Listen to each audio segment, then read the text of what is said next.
Diabetes वो दीमक है जो शरीर का कोई अंग नहीं छोड़ेगी। सबसे बड़ी प्रॉब्लम आज की डेट में ये हो चुकी है कि आजकल बच्चों में बहुत अर्ली डायग्नोस हो रही है डायबिटीज़। बच्चों वाली शुगर ज़्यादातर ऑटो इम्यून डिसऑर्डर होता है। जो क्या करते हैं आजकल फ़ोन देके खाना खा रहे हैं, टीवी देके खाना खा रहे हैं, उनको पता ही नहीं खा क्या रहे हैं। एज बहुत कॉमन सी चीज़ थी। सब कहते थे गोरा बच्चा चाहिए तो रसगुल्ले तो रोज़ खाने हैं and that was in my head कि अरे यार बच्चे को ना शुगर हो जाए। हिंदुस्तान में अगर डेटा उठा के देखें तो हर एक 5वें इंसान को या तो प्री डायबिटिक है या डायबिटीज़। दो तरीके के लोग हैं, एक डायबिटिक हैं ऑलरेडी, एक जो डरते हैं कि हमें डायबिटीज़ ना हो जाए। तो कई बार क्या होता है हम आर्टिफिशियल स्वीटनेस की तरफ बढ़ जाते हैं। आर्टिफिशियल स्वीटनेस एक्चुअली हमें लेने चाहिए। एक स्टडी आई थी, एक स्टडी मैंने ही पढ़ी थी, तो उसमें आर्टिफिशियल स्वीटनर से इनफैक्ट ओबेसिटी हो गई थी। कई बार हमारे ब्लड शुगर लेवल्स में डायग्नोज नहीं हो पाता। हो सकता है जिस टाइम हम टेस्ट करा रहे हो उस टाइम हमारी शुगर नॉर्मल हो। क्या लक्षण है इसके कि लोग कैसे पहचाने कि मुझे शुगर है? मैम आपका डायबिटीज़ में आने का कोई स्पेसिफिक रीज़न था कि घर पे कुछ प्रॉब्लम थी, उसको देखते हुए you made a switch towards diabetes, या बिकॉज आप MBBS के बाद डिसाइड करते हो ना? तो MBBS के बाद जब मैंने डिसाइड किया कि मेरे बच्चे छोटे थे तो मुझे जो इंट्रोड्यूस किया वहाँ पे तमिलनाडु में एक मैम थी, उन्होंने कहा कि डायबिटीज़ इज़ अपकमिंग ब्रांच, तुम क्यों कोई सर्टिफिकेट कोर्स नहीं करती। तो वहाँ पे एक public health foundation of India Chennai का था, तो मैंने वहाँ से फिर अपने सर्टिफिकेट कोर्स शुरू किए। तो उसके बाद मैंने जेस्टेशनल डायबिटीज़ और certificate course in diabetes, clinical diabetes, fellowship in diabetes, ये सब करते करते अब मैं इतना डायबिटीज़ में घुस गई that it runs in my blood. मेरी रगों में दौड़ने लगा है। दो it runs in my blood क्योंकि मेरा फैमिली हिस्ट्री बहुत स्ट्रॉन्ग है। मेरी mother side, paternal side, maternal side दोनों को ही बहुत स्ट्रॉन्ग फैमिली हिस्ट्री है। और मैं खुद कहती हूँ मैं प्री डायबिटिक हूँ। हाँ, मतलब मैं अपने आप को बचा नहीं सकती, मैं उसका डायग्नोसिस डिले कर सकती हूँ। कैसे डिले कर सकती हूँ कि मुझे पता है कि मुझे अब डायबिटीज़ होगी क्योंकि I am crossing that age. तो मैं अपना खाना बहुत ध्यान से खाती हूँ, मैं अननेसेसरी बहुत माइंडफुल ईटिंग करती हूँ, मैं बहुत कॉन्शियसली खाती हूँ, पार्टी करती हूँ, लेकिन उसमें भी मुझे पता होता है कि मुझे क्या खाना चाहिए और क्या नहीं। So that's a lifestyle change I have done it to myself. So that's how I am preventing myself. I'm already pre-diabetic with HbA1c 5.8. Because last time I remember जब मैं अपनी mother के साथ आया था तो आपने उनको बोला था कि सब कुछ खाओ। उन्होंने चावल छोड़ दिए थे काफ़ी सालों से, उन्होंने चीनी काफ़ी सालों से छोड़ दी थी, बट आपने बोला कि नहीं कोई बात नहीं, यू मे आप खा सकते हो, कोई इतना इशू नहीं है, बट क्वांटिटी में आप उसको मात्रा जानने की ज़रूरत है। ये मैं आज भी कहती हूँ, ज़िंदगी रस के साथ जीनी चाहिए। शुगर होने का मतलब ये नहीं ज़िंदगी ख़त्म हो गई, या मतलब किसी को इंसुलिन लगने लगा तो that's the end of the world. No, it is not. आपको पूरे, अब होली है, दिवाली है, बिना मिठाई का कैसे दिवाली और होली चली जाएगी? ये तो हो ही नहीं सकता। तो सारे रस और सारे कलर्स के साथ ज़िंदगी जीनी चाहिए, लेकिन फिर से कह रही हूँ माइंडफुल ईटिंग के साथ, कॉन्शियस के साथ। क्योंकि डॉक्टर्स तो जनरली सब बंद ही करा देते हैं ना। बहुत आसान है, लेकिन जब मैं अपने आप को उनके पार्ट पे रख के सोचती हूँ कभी मैं पेशेंट बनूंगी, मैं किसी डॉक्टर के सामने बैठूंगी, वो मुझसे कहेगा शुगर नहीं नापती हो अपनी, तो मुझे जवाब देना है ना। तो मैं अब ऐसे ही अपने आप को ट्रीट कर रही हूँ कि अगर मुझे जब उस स्टेज पे आना होगा तो मैं क्या करूँगी, तो वही करूँगी जो सही है। But diabetes is kind of very depressing because I understand. धीरे धीरे वो ऑर्गन्स पे भी इफेक्ट करता है और भी मल्टीपल इश्यूज आते हैं। सबसे बड़ी प्रॉब्लम आज की डेट में ये हो चुकी है कि आजकल बच्चों में बहुत अर्ली डायग्नोज हो रही है डायबिटीज़, जिसके चलते parents are also worried. So what is your take on that कि कहाँ पे प्रिकॉशन की ज़रूरत है पेरेंट्स को, कि कहाँ गलती हो रही है एक्चुअली पेरेंट्स से? ये बहुत बड़ा सवाल है, तो इसका जवाब बहुत बड़ा देने वाली हूँ। सारी शुगर टाइप 2 डायबिटीज़ नहीं होती, हर एक शुगर की कैटेगरी अलग अलग होती है। जैसे जो बच्चों में शुगर होती है तो बहुत सारे पेरेंट्स पूछते हैं जेनेटिक है। बच्चों वाली शुगर ज़्यादातर ऑटो इम्यून डिसऑर्डर होता है। What is auto immune disorder? जब हमारे शरीर में जो पैंक्रियाज में जो बीटा सेल होती है जो इंसुलिन बनाने का काम करती है, जब वो डैमेज हो जाती है, उसकी वजह कुछ नहीं पता होती, वो क्यों डैमेज हो गई। इन्वायरमेंटल फैक्टर हो सकते हैं, कुछ बोलते हैं काऊ मिल्क से हो जाते हैं, early initiation of cow milk, कुछ कोई वजह नहीं होती, बस सेल्स डैमेज हो गए। वो बच्चे, जैसे आज ही मैंने देखी है, एक 6 साल की बच्ची आती इंदौर से मेरे पास, वो आई, उसका ब्लड शुगर हाई पे बैठी थी, 500-600 के ऊपर ग्लूकोमीटर में आ रहा था। HbA1c जो 3 महीने का एवरेज बताया 14 के ऊपर था उसका। ब्लड कीटोन्स जो सबसे पहला बेसिक टेस्ट है वो हमने किया, दैट वाज 3.8 और नॉर्मल होता 0.6 से कम। इमीडिएटली उसको एडमिट करना था, उसको इंसुलिन देनी थी। और जब बच्चे ऐसे आते हैं तो इन दैट वे हमें पता है उनको टाइप 1 डायबिटीज़ है। अराउंड द वर्ल्ड इसका ट्रीटमेंट सिर्फ इंसुलिन ही है। बहुत सारे हमारे हिंदुस्तान में ना ऐसे ना बाबा लोगों की बहुत परंपरा है, कितने आयुर्वेदिक होम्योपैथिक, जैसे ही बच्चे को इंसुलिन लगती है बहुत सारे बच्चे इंसुलिन बंद करके आते हैं and they land up in DKA, that is diabetic ketoacidosis, जिसमें बच्ची आई थी जिसमें उसका कीटोन्स 3.8 था। वो कंडीशन जब आती है ना तो मतलब एकदम एक्यूट कंडीशन होती है, child might die and they need ICU admission immediately. वो मतलब उसमें कोई इफ एंड बट नहीं होता। और हमारा जो एम है, जो मैंने मेरी फेलोशिप से सीखा है, तो उसमें यही सीखा है कि मतलब किसी बच्चे को ये नहीं होना चाहिए कि कोई बच्चा बिना इंसुलिन के जा रहा है क्योंकि किसी बाबा ने, और एक बच्ची मैं खोज चुकी हूँ इस चक्कर में। मतलब 2 बच्चे आते थे, इतने प्यारे बच्चे, मुझे आज भी बच्ची याद है, वो नीली आँखों वाली सुंदर बच्ची, उसकी इंसुलिन उसके घर वालों ने बंद कर दी ये कह के कि नहीं इसको इंसुलिन लगेगी, तो बस इंसुलिन मतलब एंड ऑफ द वर्ल्ड। उसका भाई बहन दोनों को थी, भाई रह गया, बहन की डेथ हो गई। तो आज भी हिंदुस्तान में ये हो रहा है। तो टाइप 1 डायबिटीज़ एकदम सेपरेट एंटिटी है। What is the difference between type 1 and type 2 for people who don't know? तो उसी पे आ रही हूँ। जैसे टाइप 1 में बीटा सेल्स बिल्कुल काम नहीं कर रही होती हैं, वो कम्प्लीटली डैमेज होती हैं, उसका एकमात्र इलाज इंसुलिन है। टाइप 2 डायबिटीज़ क्या होती है, जैसे हम लोगों को है, मैं आप हम सबको, तो उसमें क्या होता है, इंसुलिन हमारे शरीर में है और ठीक से काम नहीं कर रही है। क्यों काम नहीं कर रही? Because of certain factors like हमारा बहुत सेडेंट्री लाइफ स्टाइल है, खाना फिंगर टिप्स पे अवेलेबल है, आपने जोमेटो स्विगी किया, खाना आ गया, वन थिंग। सेकेंड थिंग, हम चलते ही नहीं हैं, वॉकिंग स्पेस नहीं है, एक्सक्यूजेज हैं, कल कर लेंगे, आज कर लेंगे, जिम के पैसे दें, देयर लॉट ऑफ थिंग्स, लेकिन भगवान जी 24 घंटे से ज़्यादा किसी को नहीं देता। We have to manage the 24 hours, तो वो we do not have that walking skills. Third thing, हमारा जेनेटिक, हमारी एथनिसिटी, जो एथनिक कल्चर है हमारा genes, you can not modify that, वो नहीं बदल सकते। चौथी चीज़ कि स्ट्रेस लेवल का क्या करोगे, everybody has a stressful life. आज बच्चे को पूछो, उसको पता है कि उसको क्या करना है next, that is giving them already so much of stress. इतना कॉम्पिटिटिव वर्ल्ड है, तो स्ट्रेस होना बहुत स्वाभाविक है। तो ये बहुत सारे फैक्टर्स हैं जिसकी वजह से मैं टाइप 2 डायबिटीज़ जो सबसे छोटे बच्चे में देखी है, टाइप 2 स्पेशली, वो 12 साल के बच्चे में देखी है। वो बच्चे इतने, पहले बोलते हैं ना मोटे मोटे बच्चे, तो अब हम लोग बोलते हैं मोटे मोटे बच्चे, अब नहीं अच्छे। तो जितना मोटा बच्चा, आपने नोटिस किया होगा बच्चों के यहाँ पे गर्दन पे काली काली धारियाँ हो जाती हैं, that is known as acanthosis nigricans. And what is it? इसका मतलब ये है कि बॉडी में ऑलरेडी इंसुलिन रेजिस्टेंस है। And what is insulin resistance? Insulin है और ठीक से काम नहीं कर रही है, और जब वो काम नहीं करती है, इसका मतलब बच्चे को शुगर होने की संभावना अगर पीढ़ियों में है तो बहुत ज़्यादा जागरूक होने की आवश्यकता है, नहीं तो वो शुगर हो जाएगी। जैसे एक कपल आता है, फादर इज़ 140, मदर इज़ 98, बच्चा इज़ ऑलरेडी 68, 78, 12 साल 14 साल के बच्चे, इमेजिन वो कहाँ लैंड अप होंगे जाके। फिर सब बोलते हैं कि हमारे हिंदुस्तान में फैटी लीवर बहुत है। Everybody is fatty liver, we are all lean fat Indians, हम पतले दुबले हैं, लेकिन मेरा भी फैटी लीवर है, सो दैट्स वेरी कॉमन। तो this is type 2। Then we have GDM, that is gestational diabetes. जब बच्चा माँ के पेट में होता है तभी अगर वो शुगर से बहुत एक्सपोज है तो भविष्य में उसको संभावना बहुत होती है। तो बहुत सारे जब पेशेंट्स प्रेगनेंसी एंड डायबिटीज़ वाले आते हैं या जेस्टेशनल डायबिटीज़ आते हैं, जो प्रेगनेंसी के दौरान शुगर होती है, उस दौरान कुछ दवाइयों से, परहेज से और इंसुलिन से ही उसे कंट्रोल किया जा सकता है। इसके बाद चौथा कोई उपचार नहीं है, only 3 things, diet, metformin, that's the only recommended drug, and the insulin. और उस समय शुगर लेवल बहुत स्ट्रिक्ट रखने होते हैं। मैं बहुत स्ट्रिक्ट हूँ कि भाई खाली पेट खाने के 2 घंटे बाद 90-120 से ऊपर नहीं होनी है शुगर, नहीं तो बच्चे को आप बच्चा जो पेट के अंदर है उसको भविष्य में होने की संभावना शुगर की बहुत ज़्यादा हो जाती है। That's GDM and pregnancy and diabetes.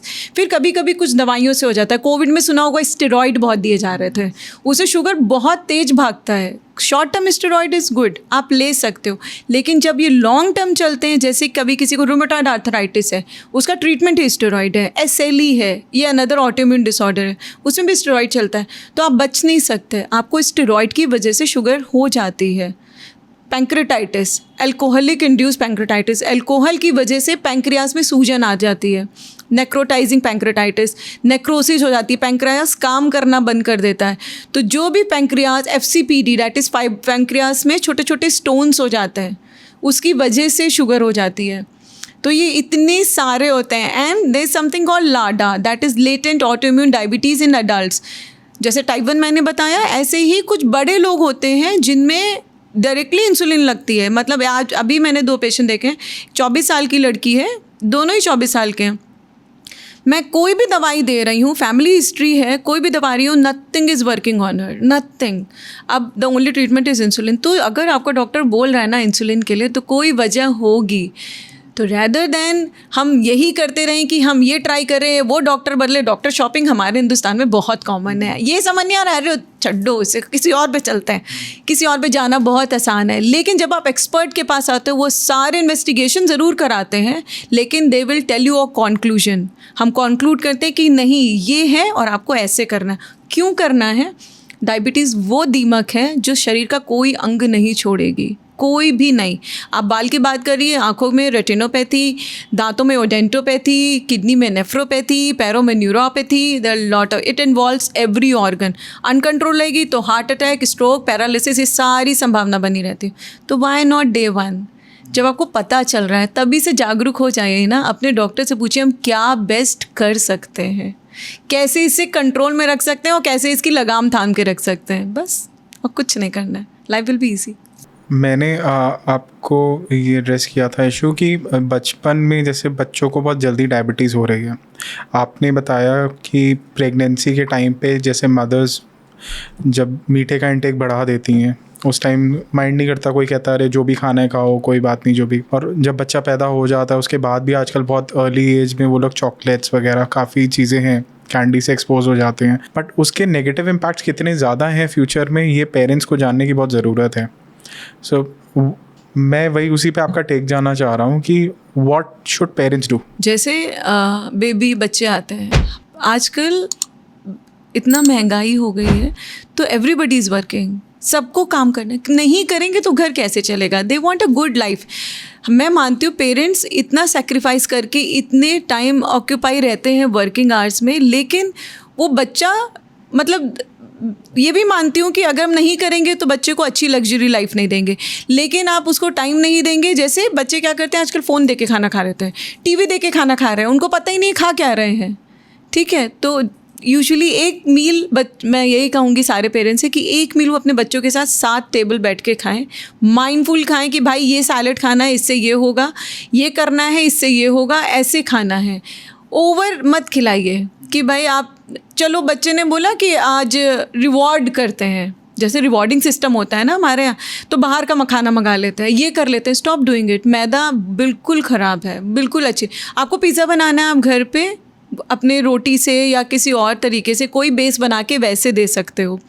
ऐसे आप उसको प्रिवेंट करना आना चाहिए। अगर आपको पता है कि आपकी फैमिली हिस्ट्री स्ट्रॉन्ग है, आपको प्रेगनेंसी के दौरान शुगर हुई थी या फिर आपको PCOD रहा, आपने पूरे बहुत सुना होगा, दैट इज़ पॉलीसिस्टिक ओवेरियन जो डिसीज़ होती है, वो क्यों होती है? उसकी पहली चीज़ होती है कि इंसुलिन रेजिस्टेंस है, कि बॉडी में इंसुलिन है, ठीक से काम नहीं करे, that is first aetiology. Second is जब रेजिस्टेंस बढ़ जाता है तो हार्मोन ठीक से काम नहीं कर रहे होते हैं। हार्मोन मतलब आपका जो LH, FSH और जो एस्ट्रोजन, प्रोजेस्टेरॉन, ये हार्मोन ठीक से काम नहीं करते, जिसकी वजह से जितने यंग गर्ल्स हैं, स्पेशली 14, 15, 16 उस एज की बच्चियाँ वेट गेन करती हैं, एक्ने हो जाते हैं, हेयर ग्रोथ हो जाती है, पीरियड्स में इरेगुलरिटी हो जाती है। तो इसका सबसे बड़ा जो मेन है, जो एक ही इलाज है, वेट लॉस। तो आजकल तो मैं कहने लगती हूँ कि भाई मैं 3 चीज़ कहूँगी, no bakery and dairy products, avoid as much as you can. अच्छी बेकरी है, आपको पता है कि वो कौन सा बटर यूज़ कर रहे हैं, क्या मैदा यूज़ कर रहे हैं, होल व्हीट है, क्या है, यू डू नॉट नो। तो अगर आप जानते हैं बेकरी को, get it done. No dairy, no dairy का मतलब अगर फुल फैट मिल्क आप कंज्यूम करते हो, that's again causes insulin resistance, because milk has its own sugar called lactose. जो कर्ड भी है उसको आप डाइल्यूट करके खा सकते हैं। तो no milk and dairy products I use say. Second thing कि भाई आप जितना एरिएटेड ड्रिंक पीते हैं, जितना इंस्टेंट वाले, आजकल मैं अपने बच्चों को खुद मना करती हूँ, अगर मैंने घर में स्टिंग देख ली तो तुम्हारी पिटाई हो जाएगी। That contain so much of nicotine.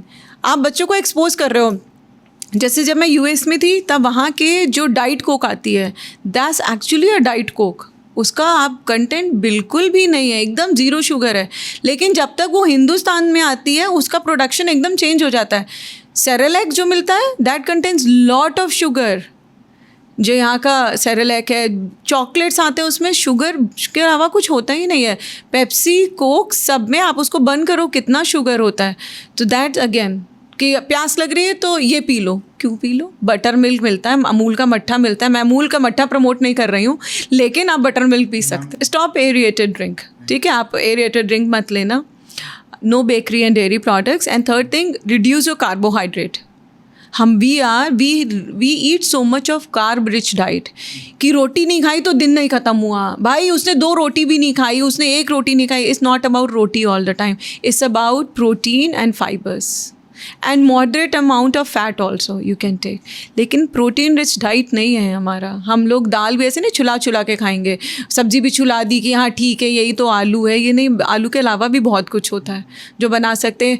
दाल बनाने के भी बहुत सारे तरीके होते हैं। आप स्प्राउट करके उसके बहुत सारे डिशेस बना सकते हैं। यूट्यूब में कितनी चीज़ें हैं, एक्सप्लोर करिए। और यूट्यूब में स्क्रॉल करने के बजाय एक्सप्लोर करिए कि उसमें क्या कर सकते हैं and how to reduce further weight with mindful eating. There's one thing, pregnancy के टाइम पे व्हेन women डेवलप थायराइड और डायबिटीज़ के सिम्टम, ऑब्वियसली बात है कि वो जेनेटिक तो नहीं थे। what could be the reasons behind it? अगर मैं डायबिटीज़ की बात करूँ तो यूजुअली अगर कोई एल्डरली जैसे कोई आ रही है अराउंड 26 और 28, तो फर्स्ट थिंग आई आस्क कि भाई आपकी फैमिली में किसी को शुगर है या नहीं है। यूजुअली होती है। सेकेंड थिंग कि आपको एडोलेसेंट में जब आप यंग थे तब आपको पीसीओडी था या नहीं था, वो भी होता है। यूजुअली मेरे अब तक की स्टडी में मैंने यही देखा है कि उनको पीसीओडी भी रहा होता है, लेकिन ये हर बार कॉमन नहीं होता। कभी किसी को पहले के ज़माने में बहुत सारी चीज़ें अनडाइग्नोज रह जाती थी। तो मैं ख़ानदान से शुरू करती हूँ। आपके ख़ानदान में किसी को शुगर था या नहीं था? क्योंकि वो पता ही नहीं था। लोग ऐसे बीमार होते थे और कुछ नहीं था, बस चले गए। लेकिन वो चले जाना मतलब बहुत सारी चीज़ें एक गुत्ती की तरह पड़ी हुई है, पता ही नहीं है, सुलझ ही नहीं पाया कि क्यों हुआ ऐसा। तो एक वो चीज़ है। जबकि थायराइड में यूजुअली हम लोग जब TSH 10 के ऊपर होता है, अगर नॉर्मल पेशेंट है तब हम दवाई शुरू करते हैं। लेकिन प्रेगनेंसी में थोड़ा सा भी थायराइड बड़ा होता है, लाइक अगर TSH 4 से 10 के बीच में है, दैट इज़ नोन एज सब क्लिनिकल हाइपोथायराइडिज्म, जिसमें दवाई देने की ज़रूरत होती है। और क्यों होती है? इसलिए ताकि बच्चे पे कोई भी कंजेनाइटल एनोमलीज जैसे कोई अंग भंग या फिर उसका ब्रेन डेवलपमेंट, क्योंकि बच्चा स्टार्टिंग में अपना थायराइड हार्मोन नहीं बनाता है, तो माँ को हमें उसे डबल सप्लीमेंट करके देना पड़ता है ताकि वो अपने भी खाए और अपने बच्चे के लिए भी खाए। तो मदर सबसे स्ट्रॉन्ग होती है from day 1 for the child. तो जब माँ मेरे पास आती है, मैं कहती हूँ तो ये इलाज आपका नहीं आपके बच्चे का हो रहा है, तो पूरा सहयोग दीजिएगा। अभी से एक अच्छी माँ बनिए तो आगे भविष्य में भी अच्छी माँ बनी रहेंगी। इस बहुत कॉमन सी चीज़ थी, सब कहते थे गोरा बच्चा चाहिए तो रसगुल्ले तो रोज़ खाने हैं। And that was in my head कि अरे यार बच्चे को ना शुगर हो जाए, और अगर मुझे उसको नहीं हो रही तो कहीं मुझे ना हो जाए। तो what would you recommend on that? No, ऐसा कुछ भी नहीं है। गोरा बच्चा रसगुल्ले खा के गोरा होगा, डायबिटीज़ ना हो जाए उसमें। सच है, क्योंकि इतना अगर आजकल सभी को हिंदुस्तान में अगर डेटा उठा के देखें तो हर एक 5वें इंसान को या तो प्री डायबिटिक है या डायबिटीज़ है। तो और संभावना पूरी है, और ये हमारे जीन्स में ही आ गया है। तो आप इसे बदल कैसे सकते हैं? हमारा जीन्स बदल सकते हैं एक लाइफ स्टाइल से। तो हमारी जनरेशन को उसे चेंज करना है ताकि हमारे भविष्य की जनरेशन जो बहुत बाद में आएंगी वो अच्छी बनी रहे। तो हमें चेंज लाना, परिवर्तन तो हम ही करेंगे। डॉक्टर 2 तरीके के लोग हैं, एक डायबिटिक हैं ऑलरेडी, एक जो डरते हैं कि हमें डायबिटीज़ ना हो जाए। जैसे मैं डरता हूँ कि मेरा डायबिटीज़ ना हो जाए। तो कई बार क्या होता है, हम आर्टिफिशियल स्वीटनेस की तरफ बढ़ जाते हैं, क्यों नॉलेज तो है नहीं भाई, उसमें लिखा है 0 शुगर, तो हमें भी लगता है कि हाँ 0 शुगर, टेस्ट तो मिल ही रहा है। आर्टिफिशियल स्वीटनेस एक्चुअली हमें लेने चाहिए, क्या वो हमारे फेवर में काम करते हैं? वो एक स्टडी आई थी, एक स्टडी मैंने ही पढ़ी थी, तो उसमें आर्टिफिशियल स्वीटनर से इनफैक्ट ओबेसिटी हो गई थी। तो that was a study published. मैं बिल्कुल बहुत ज़्यादा किसी को क्रेविंग हो रही है तो हम लोग कह देते हैं कि ठीक है आप 4 से 5 गोली आप ले सकते हो, लेकिन डायरेक्ट शुगर कंजम्पशन अवॉइड करना चाहिए, नहीं लेनी चाहिए। जैसे मुझे सफ़ेद चीज़ें, मैदा, गेहूँ, रवा, चीनी, ये सब अवॉइड करिए। ये सब आगे कहीं ना कहीं जाके आपके हेल्थ को प्रभावित करती है, आपके हेल्थ पे बैड इम्पैक्ट डालती है, स्पेशली जब आपको शुगर होने की पूरी संभावना है। तो आर्टिफिशियल स्वीटनर बहुत ज़्यादा मैं रिकमेंड नहीं करती, मतलब अवॉइड ही करना चाहिए। बिल्कुल अवॉइड, अगर आप कर सकते हैं तो अवॉइड करिए। नहीं हो पा रहा है, और एक और चीज़, जैसे गुड़, शहद, चीनी सब भाई बहन होते हैं कि बहुत सारे लोग कहते हैं चीनी नहीं खा पा रहे, अच्छा गुड़ खा लो, अच्छा ये नहीं हो रहा तो शहद खा लो। नो, सब भाई बहन है, सबसे उतनी वैसे ही बढ़ेगी। गुड़ बनना किससे है? गन्ने से ही तो बना है। तो और चीनी किससे बन रही है? उसी का और क्रिस्टल फॉर्म है और रिफाइंड वर्जन है, तो सब उसी के भाई बहन हैं। तो जितना अगर आप अवॉइड कर सकते हैं अवॉइड करिए। और बहुत ही लेने का मन है तो आपको पता होना चाहिए कि आपको अपने कैलोरीज कैसे बैलेंस करने हैं।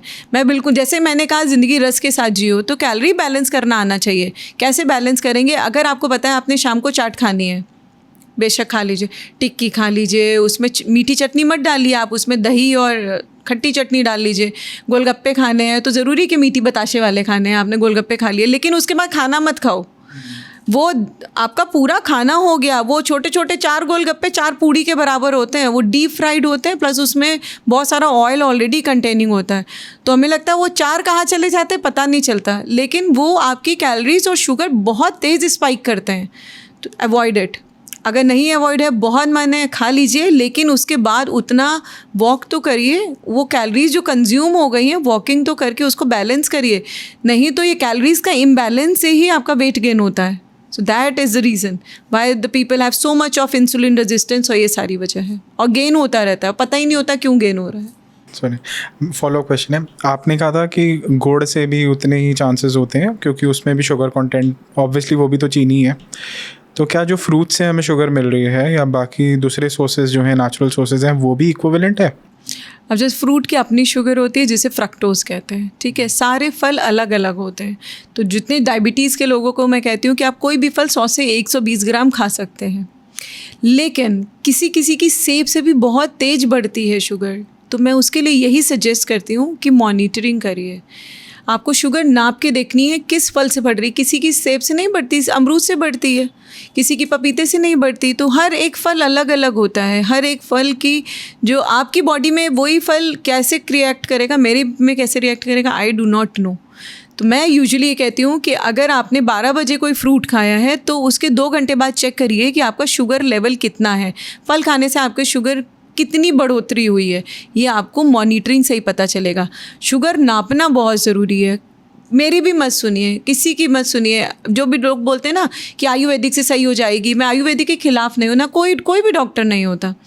इनफैक्ट अगर आप आयुर्वेदिक ट्रीटमेंट ले भी रहे हो, कोई भी आयुर्वेदिक, होम्योपैथिक, एलोपैथिक कोई भी इलाज करिए, आप प्लीज़ नाप के देखिए कि शुगर कितनी आ रही है, आपकी खाली पेट और खाने के बाद क्या खाया और किससे बढ़ रही है। और सबसे बेस्ट आते हैं आजकल सेंसर्स आते हैं, वो इतने इतने से डिवाइस होते हैं, 1 रुपए के सिक्के जितने बड़े होते हैं उतने ही मोटे होते हैं, वो यहाँ चिपका देते हैं हम लोग। हर 15 मिनट में वो नहीं, इनफैक्ट 5 मिनट का आपकी शुगर लेते हैं। हर 5 मिनट में कुछ सेंसर्स आते हैं जो हर 3 मिनट में लेते हैं। उसका डेटा उसी वक्त आपको फ़ोन में आता रहता है। तो that is known as CGM, continuous glucose monitoring sensor. खुद लगाइए, खुद देखिए, अमेज़ॉन पे मिलता है। खुद चेक करिए कि आप कहाँ खड़े हो, क्या खाने से बढ़ रही है, क्या खाने से घट रही है, क्या खाने से मेंटेन्ड है। हर एक की ओट्स से शुगर। एक मेरा पेशेंट आया था, उसने कहा मैम ओट्स खा रहा हूँ तो भाग रही थी, ओट्स मैंने ब्लैक लिस्ट में डाल दिया है। तो ओट्स से हर एक सबके शुगर, ओट्स बहुत हेल्दी नहीं होता क्योंकि इतने पॉलिश्ड चीज़ें आती हैं। जैसे हम मोटा अनाज की बात करें, सब कुछ इतना पॉलिश आता है कि मोटा अनाज किसके शरीर में कितना काम करेगा कोई नहीं जानता। तो मॉनिटरिंग इज़ द की। कौन से फल से कितनी बढ़ रही है खुद चेक करिए और देखिए। एक चीज़ और है कि जब आप मीठा खाते हो तो शायद आपको खाना खाने के बाद खाना चाहिए ताकि स्पाइक ना करे आपकी शुगर। इज़ दिस ट्रू और इज़ दिस अ मिसकंसेप्शन? नहीं, हमने खाना खाया, उससे शुगर बढ़ा, उसके ऊपर आपने उसको टॉपिंग कर दिया और मीठे से, तो क्या होगा शुगर का? और बढ़ेगा। हाँ, तो हमें वो अवॉइड करना है ना। वो इनफैक्ट जब मैं किसी को भी बोलती हूँ ना कि अगर आपको कोई मीठा बहुत पसंद है तो शाम को 5 बजे के लिए उसे बचा के रखो, खाने के तुरंत बाद मत खाओ। क्यों ना खाओ? क्योंकि खाने से शुगर बढ़ा, फिर 2 बजे आपने लंच किया, 5 बजे तक आपको फिर कुछ खाना है तो 5 बजे वो मीठा खा लो और उसके बाद वॉक कर लो। या आपको मैंगो भी खाना है, जो आम का भी बहुत अच्छा सीज़न आने वाला है, सारे पेशेंट्स को मैंगो खाना होता है। तो मैं बोलती हूँ आम खाने का बेस्ट समय होता है या तो 12:30 बजे या 1 बजे खाओ, जब ब्रेकफास्ट किए हुए 2 घंटे हो गए, लंच में 2 घंटे बचे हैं तब खा लो, या शाम को 5 बजे खा लो। और सारे आम से शुगर नहीं बढ़ती है। आम की भी 1000 वैरायटी है हिंदुस्तान में। कौन से आम खाने से किसका शुगर कितना बढ़ेगा वो नाप के देखिए, वो खुद जागरूक बनिए, खुद नापिए, खुद ऑब्जर्व करिए कि आपके इस आम से बढ़ रही है, इतनी क्वांटिटी से इतनी बढ़ती है, तो ये अवॉइड करना है। किसी हर एक की शुगर नहीं बढ़ती, लेकिन जिसकी ऑलरेडी अगर शुगर बढ़ी हुई चल रही है वो तो कुछ भी खा लेगा ना, आधी रोटी भी ज़्यादा होगी तो वो भी स्पाइक करेगी। तो पहले तो कंट्रोल करिए, फिर आम और मिठाई वाले सीज़न पे आइएगा। There are a lot of people जो बहुत डाइट कॉन्शियस होते हैं। वो कहते हैं कि मैंने तो सुबह से बस एक शेक ही पिया था और तब भी मेरा वेट बढ़ रहा है। I am on such a strict diet, उसके बाद भी मेरा इतना वेट गेन हो रहा है, वो क्यों हो रहा है? जैसे कुछ लोग होते हैं ना, जो जैसे आज ही पेशेंट देखा मैंने, तो अगर गेन होना शुरू होता है तो आप वो रेजिस्टेंस बचपन से चालू हो जाता है। In fact it will start in the वूम of the mother. मैं एक बहुत ही पुणे के बहुत ही फेमस एक रिसर्चर है doctor Yagnik, he is very good. वो इनफैक्ट मैं उनका एक स्लाइड देख रही थी कि जो शुगर की जो प्रोबेबिलिटी है, संभवता है, अगर मदर है वो प्रेग्नेंट है, उसके अंदर जो फीमेल बेबी है, और जो फीमेल बेबी जब वो प्रेग्नेंट होगी भविष्य में, वो एपिजेनेटिक में उसको शुगर होने की संभावना है। मतलब जो बच्चा आया नहीं है वो जब प्रेग्नेंट होगा, वो तब से वो जीन्स इतने स्ट्रांगली काम कर रहे होते हैं। तो हमारा एपिजेनेटिक इतना है स्ट्रांग है, वो उस पर रिसर्च करते हैं। तो ये वहाँ से चालू होता है। तो इतना रेजिस्टेंस पहले से आता है। हम एक्सपेक्ट करते हैं हमें इंस्टेंट रिजल्ट मिले। जो गेन बचपन से चल रहा है, जो लंच और ये सब हमने किया, उसके बाद धीरे धीरे बढ़ रहा है, वो आप एक्सपेक्ट करते हैं कि हम तुरंत कम हो जाए, दो वेट लॉस इंस्टेंट हो जाए। वो नहीं होता। Nothing is instant. आप कुछ भी काम करिए, आपको इंस्टेंट रिजल्ट नहीं मिलेगा, कुछ भी हो जाए। अगर आप कोई वेट रिड्यूसिंग कोई इंजेक्शंस लगा रहे हैं, जैसे जो अभी इंडिया में लॉन्च होने वाला है, दैट इज़ मुंजारो, जो आएगा अभी हिंदुस्तान में लॉन्च हो रहा है, वो वेट लॉस के लिए स्पेसिफिक है। लेकिन जब तक वो नहीं आता है, या जितने लोगों को वेट गेन है, या उतना वो धीरे धीरे जाएगा। आपको माइंडफुल खाना है, और अगर आपने वो शेक पिया है तो उसमें कितनी कैलोरीज हैं वो मायने रखता है। आपने कितना इंटरमिटेंट फास्टिंग किया था, उसके लिए कितने कैलोरीज थे, एक्चुअली आपकी बॉडी में फ़ैट कंटेंट कितना है, वो सब पता करने के बाद आप आएंगे। हर एक का फ़ैट कंटेंट सेम नहीं होता। फ़ैट कंटेंट अलग होता है, मसल मास अलग होता है, वाटर कंटेंट अलग होता है। जो हम लोग कुछ टेस्ट होते हैं जिसे डेक्सा कहते हैं, उससे पता चलता है कि बॉडी में क्या क्या, कितना सेगमेंट में क्या क्या है। Then you start working on this. तो बहुत सारी चीज़ें हैं जो एकदम अलग अलग लेवल पे काम करती हैं। तो पेशेंस इज़ द की। सब्र रखिए, एक दिन में कुछ चमत्कार नहीं होगा। जो बड़ा सालों में है तो the curve is like this, तो वो जाएगा सालों में। ये कोई चुटकी बजाने का खेल नहीं कि आज हुआ और हो गया, कुछ नहीं होता। The results are like not instant, no. Ma'am आजकल मार्केट में डायबिटीज़ रिवर्सल नाम की चीज़ बहुत हमें सुनने को मिल रही है। यस, डायबिटीज़ रिवर्सल, बहुत सारे लोग इससे बहुत सारा काम कर रहे हैं, but actually it's not reversible. जैसे मैंने बताया कि मैं ऑलरेडी प्री डायबिटिक हूँ, तो मेरी बॉडी में डायबिटीज़ का प्रोसेस हैज़ बीन स्टार्टेड, वो चल चुका है। इन्फ्लेमेशन हो रहा है, ऑक्सीडेटिव स्ट्रेस है, जो सेलुलर लेवल पे काम हो रहा है वो चल रहा है। दूसरा कि रिवर्स नहीं होती है, it goes into रेमिशन। Reverse is not the word. जो पीपल अभी भी यूज़ कर रहे हैं ना, रिवर्स होगी, रिवर्स होगी, रिवर्स नहीं होती है। अगर आपकी शुगर आप बिना दवाई के 1 साल तक, 1 से 2 साल तक इसको नॉर्मल रेंज में रखते हो। नॉर्मल रेंज क्या, खाली पेट होती है 80 से 130 और 2 घंटे बाद 150 से 180। इस रेंज के साथ अगर आप बहुत कम लेवल पे मेंटेन कर रहे हो बिना दवाई से 2 से 3 साल तक, तब ये रेमिशन में जाती है। आपने जहाँ बदमाशी चालू की, आपने जहाँ अपना खाना बढ़ाया, ये वापस से आ जाएगी, इट विल कम बैक। ये कहीं नहीं जाती है, रिवर्स नहीं, ये रेमिशन में जाती है। और रेमिशन में आपको जैसे नहीं सतत प्रयास करने होते हैं, कांस्टेंट एफर्ट्स आर नीडेड। आप कहीं पे भी इसे छोड़ नहीं सकते। लोग बोलते हैं कि बस इतना कर लो हो जाएगा, उतना कर लो नहीं हो जाएगा। आपको हमेशा उसी मोड पे रहना होगा। आपने जहाँ छोड़ा ये वापस आ जाएगी, ये कहीं नहीं जाती है। तो डर के नहीं रहिए, इसके लिए क्या करना है उस पर दिमाग लगाइए कि हाँ ठीक है, मैं इसको, जैसे बीच में कभी आपने चीट भी कर लिया भाई, आप स्ट्रिक्ट डाइट पे आपने चीट कर लिया, तो everybody has a metabolic memory. अगर उस मेमोरी को ये पता है कि शुगर बढ़ा हुआ चल रहा है तो आपने पानी भी पिया तो बढ़ा देगी। लेकिन अगर उस मेमोरी में ये है कि ठीक है बैलेंस रहता है, हमेशा कंट्रोल में रहता है, तो अगर आपने चीट भी किया तो नहीं बढ़ती है। तो वो सबकी एक होती है। तो दिस आई हैव ऑब्जर्व्ड कि मतलब हमने कभी खाना खा भी लिया गड़बड़ तो हमारे सेंसर में वो रीडिंग नहीं आती है, क्योंकि बॉडी उसे एडजस्ट कर लेती है समहाउ। तो पहले एडजस्टमेंट सीखे, उसके बाद हम रिमिशन और रिवर्सल की बात करते हैं। So is goes into remission, not reversal. It is not reversible process, no. कुछ केसेस होते हैं कि इमरजेंसी कह सकते हैं, जब आपकी शुगर बिल्कुल लो चली जाती है या शुगर बहुत हाई चली जाती है, तो वो तो इमरजेंसी में नहीं काउंट कर सकते उसको। तो इस केस में हम हर एक को क्या मतलब पता होना चाहिए, हर बच्चे को क्या पता होना चाहिए, बड़े को क्या पता होना चाहिए कि अगर उसको ऐसी कभी सिचुएशन टैकल करनी पड़ जाए कि उसका पेरेंट या कोई भी हो, अगर उसके आसपास किसी की शुगर एकदम से लो हो जाती है, तो व्हाट आर द मतलब उस टाइम पे उसे क्या एक्शंस लेने चाहिए? पहले हम लो की डेफिनेशन समझते हैं। शुगर लो होना इज़ हाइपोग्लाइसीमिया। वो 70 से कम होती है, वो लो होती है, ठीक है। किसी किसी को जैसे शुगर 300-400 अगर चल रही है, अगर उसको 150 पे भी ये सिम्टम आता है कि बॉडी ना क्रेव करती है, मीठे के लिए क्रेविंग होती है कि उसको खाना है, उसको घबराहट हो रही है, पसीना आ रहा है, बेचैनी हो रही है, तो बॉडी अपने नॉर्मल लेवल पे आ रही होती है, तो उसमें बहुत पैनिक नहीं करते हैं। सिंपल है, पहले मॉनिटर करिए कितना आ रहा है। ये नहीं हमें लक्षण हो रहे थे, हमने बस खा लिया, उसके बाद हमें ठीक हो गया, नहीं। डॉक्यूमेंट करिए, क्या आपकी शुगर लो गई थी या नहीं गई थी। अगर लो गई थी तो उसको प्रॉपर ट्रीट करिए, अगर नहीं गई थी तो पैनिक मत करिए। 70 से कम गई है तब सबसे बेस्ट होता है ग्लूकॉन डी। इंस्टेंट घुलता है, 4 चम्मच ग्लूकोज पिलाइए और इंस्टेंट पिला दीजिए, अपने आप बढ़नी शुरू हो जाती है। फिर 15 मिनट बाद नाप के देख रही तो फार्मूला इज़ रूल ऑफ 15। 15 का एक नियम होता है। 15 ग्राम ग्लूकोज पिया आपने, उसके 15 मिनट बाद दोबारा शुगर नाप के देखी क्या वो बढ़नी शुरू हुई।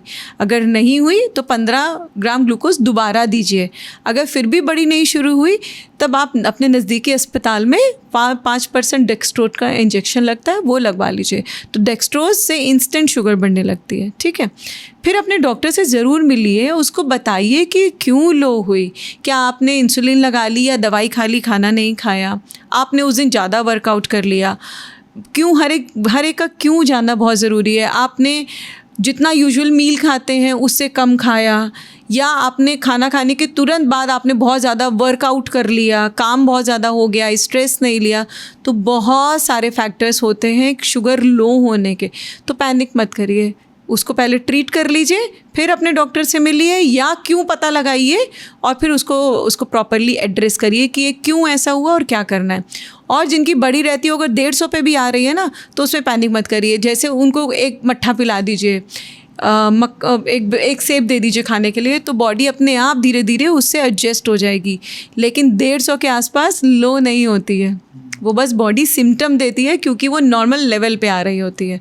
तो पैनिक करने से पहले एक अच्छा ग्लूकोमीटर ज़रूर रखिए। मैं बहुत स्ट्रांगली रिकमेंड करती हूँ। हमारे हिंदुस्तान में बहुत सारे ग्लूकोमीटर होते हैं, वो वाला ग्लूकोमीटर लीजिए जो वैलिडेटेड हो, जिसका रिज़ल्ट आपके लैब की रीडिंग से मैच करे। लैब की रीडिंग मतलब जो यहाँ का ब्लड होता है, वीनस ब्लड होता है, और जो ये कैपिलरी ब्लड होता है, इसमें 11% का फ़र्क होता है, 11%। तो यहाँ का रीडिंग, यहाँ का ब्लड हमेशा कम आता है और यहाँ पे थोड़ा सा बढ़ा हुआ आएगा, तो इट्स ओके। इनफैक्ट जब हम सेंसर लगाते हैं तो सेंसर में और पहले लो दिखाता है और यहाँ तक आने में लो नहीं होती है। तो सेंसर, और क्योंकि सेंसर जो होता है इंटरस्टिशियल फ्लूइड से कलेक्ट करता है डेटा, तो यहाँ पे पहले आ जाएगा, यहाँ तक आते आते उसे टाइम लगेगा। तो ट्रीट अकॉर्डिंगली। अगर आपको लग रहा है आपकी बॉडी लो जा रही है, लो में जा रही है, तो कुछ खा लीजिए उस दौरान। और ज़रूरी नहीं है कि मीठा ही खाना है, आप मट्ठा पी सकते हो या फिर सेब खा सकते हो, कोई भी फल, जो कुछ भी रेडी हो घर पे। कुछ पेशेंट चाय बनाने लगते हैं, कुछ मत करिए, ग्लूकॉन डी रखिए, ईजिली अवेलेबल है, फ्रूटी पी सकते हैं, कोई जूस पी सकते हैं, कोई भी जूस जो मिल जाए, कुछ भी पी लीजिए, इट्स ओके। कई बार हमारे ब्लड शुगर लेवल्स में डायग्नोज नहीं हो पाता, हो सकता है जिस टाइम हम टेस्ट करा रहे हैं उस टाइम हमारी शुगर नॉर्मल हो। तो क्या लक्षण हैं इसके कि लोग कैसे पहचाने कि मुझे शुगर है, क्योंकि हर कोई हर वक्त तो टेस्ट कराता नहीं है, तो अर्ली साइंस क्या होते हैं? अगर जैसे आपकी स्ट्रॉन्ग फैमिली हिस्ट्री है तो आपको 40 के बाद यूजुअली एक टेस्ट करा लेने चाहिए। दूसरा, अगर आपकी सेडेंट्री लाइफस्टाइल है, आपको वेट गेन हो रहा है, आपके इंसुलिन रेजिस्टेंस के साइन है जो मैंने बताया, काली धारियाँ और छोटे छोटे मस्से हो जाते हैं, तो वो कॉमन है। इसके अलावा स्ट्रेस लेवल अगर बहुत ज़्यादा है, बहुत ज़्यादा यूरिन आ रहा है, कभी कभी किसी को कोई भी लक्षण नहीं होते, कुछ नहीं होता है, बस ऐसे ही बैठे होते हैं, घर में कोई शुगर नाप रहा होता है, खुद भी नाप लियो, 314 पे बैठे होते हैं, कभी कोई भी बॉडी लक्षण नहीं होती। वेट लॉस होता है तो कह देते हैं कि भाई ठीक है हम डाइट कर रहे हैं इसलिए वेट लॉस हो रहा है। अनएक्सपेक्टेड वेट लॉस, कि कोई कुछ भी नहीं कर रहे तो भी वेट लॉस हो रहा है। फीमेल्स में स्पेशली यूरिन के रास्ते इचिंग होने लगती है, मेल में भी होती है, तो वो एक कंप्लेन होती है, उसको नज़रअंदाज मत करिए। अगर फीमेल से बार बार रिकरेंट यूटीआई हो रहा है, यूरिन में इन्फेक्शन हो रहा है, मेल में भी हो रहा है, जो पेशाब के रास्ते की स्किन अगर चिपक गई, इसका मतलब है कि आपके यूरिन के रास्ते चीनी जा रही है, तो प्लीज़ अपना चेक कराइए। रैंडम ब्लड शुगर मत चेक कराइए। रैंडम का मतलब ये होता है आपको खाए हुए 2 घंटे हो गए शुगर चेंज हो जाएगी, 4 घंटे हो गए शुगर चेंज हो जाएगी, तो वो रैंडम कराने से बेटर होता है HbA1c कराइए, जो 3 महीने का एवरेज होता है। अगर वो 6.5 से ऊपर है अपने डॉक्टर से मिलिए। प्री डायबिटिक की जो रेंज होती है वो 5.8 to 6.4 होती है। इसका मतलब ये है कि अगर आपकी रेंज इसके बीच आ रही है, इसका मतलब आपको प्री डायबिटीज़ है, आप दरवाजे पे खड़े हो शुगर होने के। तो अगर उसके प्रिकॉशन के लिए क्या करना है, तो अपना लाइफ स्टाइल चेंज करें। Life style modification is the की।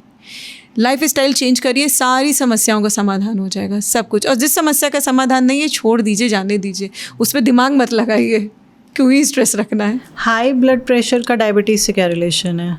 यूजुअली ये दोनों ना सारे एक साइमल्टेनियसली चलते हैं। जैसे डायबिटीज़ बहुत कॉमन होती है, तो डायबिटीज़ के पेशेंट को थायराइड होने की संभावना बहुत होती है, तो थायराइड चेक करानी चाहिए, क्योंकि अगर शुगर कंट्रोल नहीं है तो थायराइड नहीं कंट्रोल तो शुगर नहीं कंट्रोल, तो दे गो वाइस वर्सा। अगर फिर उनमें कोलेस्ट्रॉल बढ़ जाता है, this is known as all metabolic syndrome. Metabolic syndrome में क्या होता है, शुगर होती है, बीपी होता है, dyslipidaemia that is cholesterol, thyroid plus stress. अगर आपको कोई जैसे कुछ हैबिट्स हैं जैसे अल्कोहल वगैरह ये सब है, तो आप उसे चेंज नहीं कर सकते। ये सारे कंट्रीब्यूटिंग फैक्टर्स होते हैं, वो सब एक साथ चलते हैं, तो दिस इज़ मेटाबॉलिक सिंड्रोम। तो उस सिंड्रोम के तहत हाइपरटेंशन भी आता है। तो हाइपरटेंशन में किसी को कोलेस्ट्रॉल की प्रॉब्लम है। अब हाइपरटेंशन क्यों है? कोलेस्ट्रॉल अगर आप जो जमा हुआ है आपके जिसमें ब्लड फ्लो कर रहा है, तो हार्ट को एक्चुअली ज़्यादा प्रेशर डालना पड़ रहा है ब्लड को पंप करने के लिए, जो आपके पैरों के नीचे तक जाएगा। जब वो पंप ज़्यादा कर रहा है तो उसको प्रेशर ज़्यादा पड़ रहा है, तो ब्लड प्रेशर हो रहा है। तो क्या करना है, कोलेस्ट्रॉल चेक करना है और अपना बीपी चेक करना है। कोलेस्ट्रॉल बढ़ा हुआ रहा है तो प्रॉपर मेडिकेशन लेनी है, आप छोड़ नहीं सकते। आप कोलेस्ट्रॉल की दवाई कोई टॉफ़ी चिंगम जैसी नहीं होती है कि आपने आज खाई और छोड़ दिया। No, it is not advisable. क्यों एडवाइजेबल नहीं है? दवाई खा के, हाँ ये पेशेंट बहुत सारे सवाल पूछे, अब तो शुगर कंट्रोल हो गया, मैडम बीपी भी कंट्रोल हो गया, दवाई बंद कर दे। तो भाई मैं एक सिंपल सवाल पूछती हूँ, चश्मा लगा के साफ साफ दिख रहा है ना, तो चश्मा उतार देते हैं? तो हम नहीं उतारते हैं। क्यों नहीं उतारते हैं? क्योंकि इससे में साफ दिख रहा है। दवाई खाने की आपका अगर शुगर बीपी कंट्रोल है, कंटिन्यू करिए, बिल्कुल बंद नहीं करनी है, बिल्कुल भी एडवाइजेबल नहीं है ये। अगर उस पर बढ़ा हुआ आ रहा है तो हमें उसका डोज बढ़ाना होता है, या उस पर घटता है तो हमें डोज घटाना है, लेकिन दवाई रेगुलर खानी है। तो बीपी के लिए अगर किसी को हाई बीपी की संभावना रहती है, प्लस शुगर, प्लस उसका कोलेस्ट्रॉल रहता है, प्लस अगर किसी की फैमिली में हार्ट अटैक की हिस्ट्री है, तो उसको अपने कोलेस्ट्रॉल की संबंधित दवाई बंद बिल्कुल नहीं करनी है, क्योंकि शुगर की वजह से हार्ट अटैक, स्ट्रोक, पैरालिसिस का खतरा 4 गुना ज़्यादा हो जाता है नॉर्मल पॉपुलेशन से। जैसे नॉर्मल लोग हैं जिनको नॉन डायबिटीज़ है, और जो डायबिटिक पॉपुलेशन है उनको हार्ट अटैक का खतरा ज़्यादा होगा। जैसे जब कोविड आया था तो कोविड डायबिटिक लोगों में ज़्यादा हो रहा था। क्यों ज़्यादा होता है? क्योंकि हमारा इम्यून बहुत वीक हो जाता है, हम बहुत ध्यान नहीं रखते हैं। तो ये बहुत सारे फैक्टर्स हैं जो ध्यान रखना है, और हम अपनी डॉक्टर की सलाह के बिना कोई दवाई बंद नहीं करनी है। डायबिटीज़ के साथ एक बहुत कॉमन सी चीज़ जो सुनते हैं हाई डायबिटिक पेशेंट्स के साथ, gangrene. So what is it and कैसे क्योर करेंगे? जैसे मैंने बोला ना, स्ट्रोक, पैरालिसिस, उसमें पेरिफेरल आर्टेरियल डिसीज़ होती है। पेरिफेरल आर्टेरियल डिसीज़ का मतलब वो गैंग्रीन पे आता है कि ब्लड सर्कुलेशन नीचे का एकदम ख़त्म हो जाता है। ब्लड सर्कुलेशन को हम कैसे चेक करते हैं? वो चेक होता है कलर डॉपलर से। कलर डॉपलर एक मशीन होती है जो ब्लड सर्कुलेशन चेक करती है, लोअर लिम्ब का स्पेशली। दूसरा, कुछ फुट के टेस्ट होते हैं जिसमें ABI होता है जो चेक करता है, एंकल ब्रेकियल इंडेक्स जो चेक करता है कि आपके ब्लड के प्रेशर कितना है। एक VPT होता है, that is vibration perception test.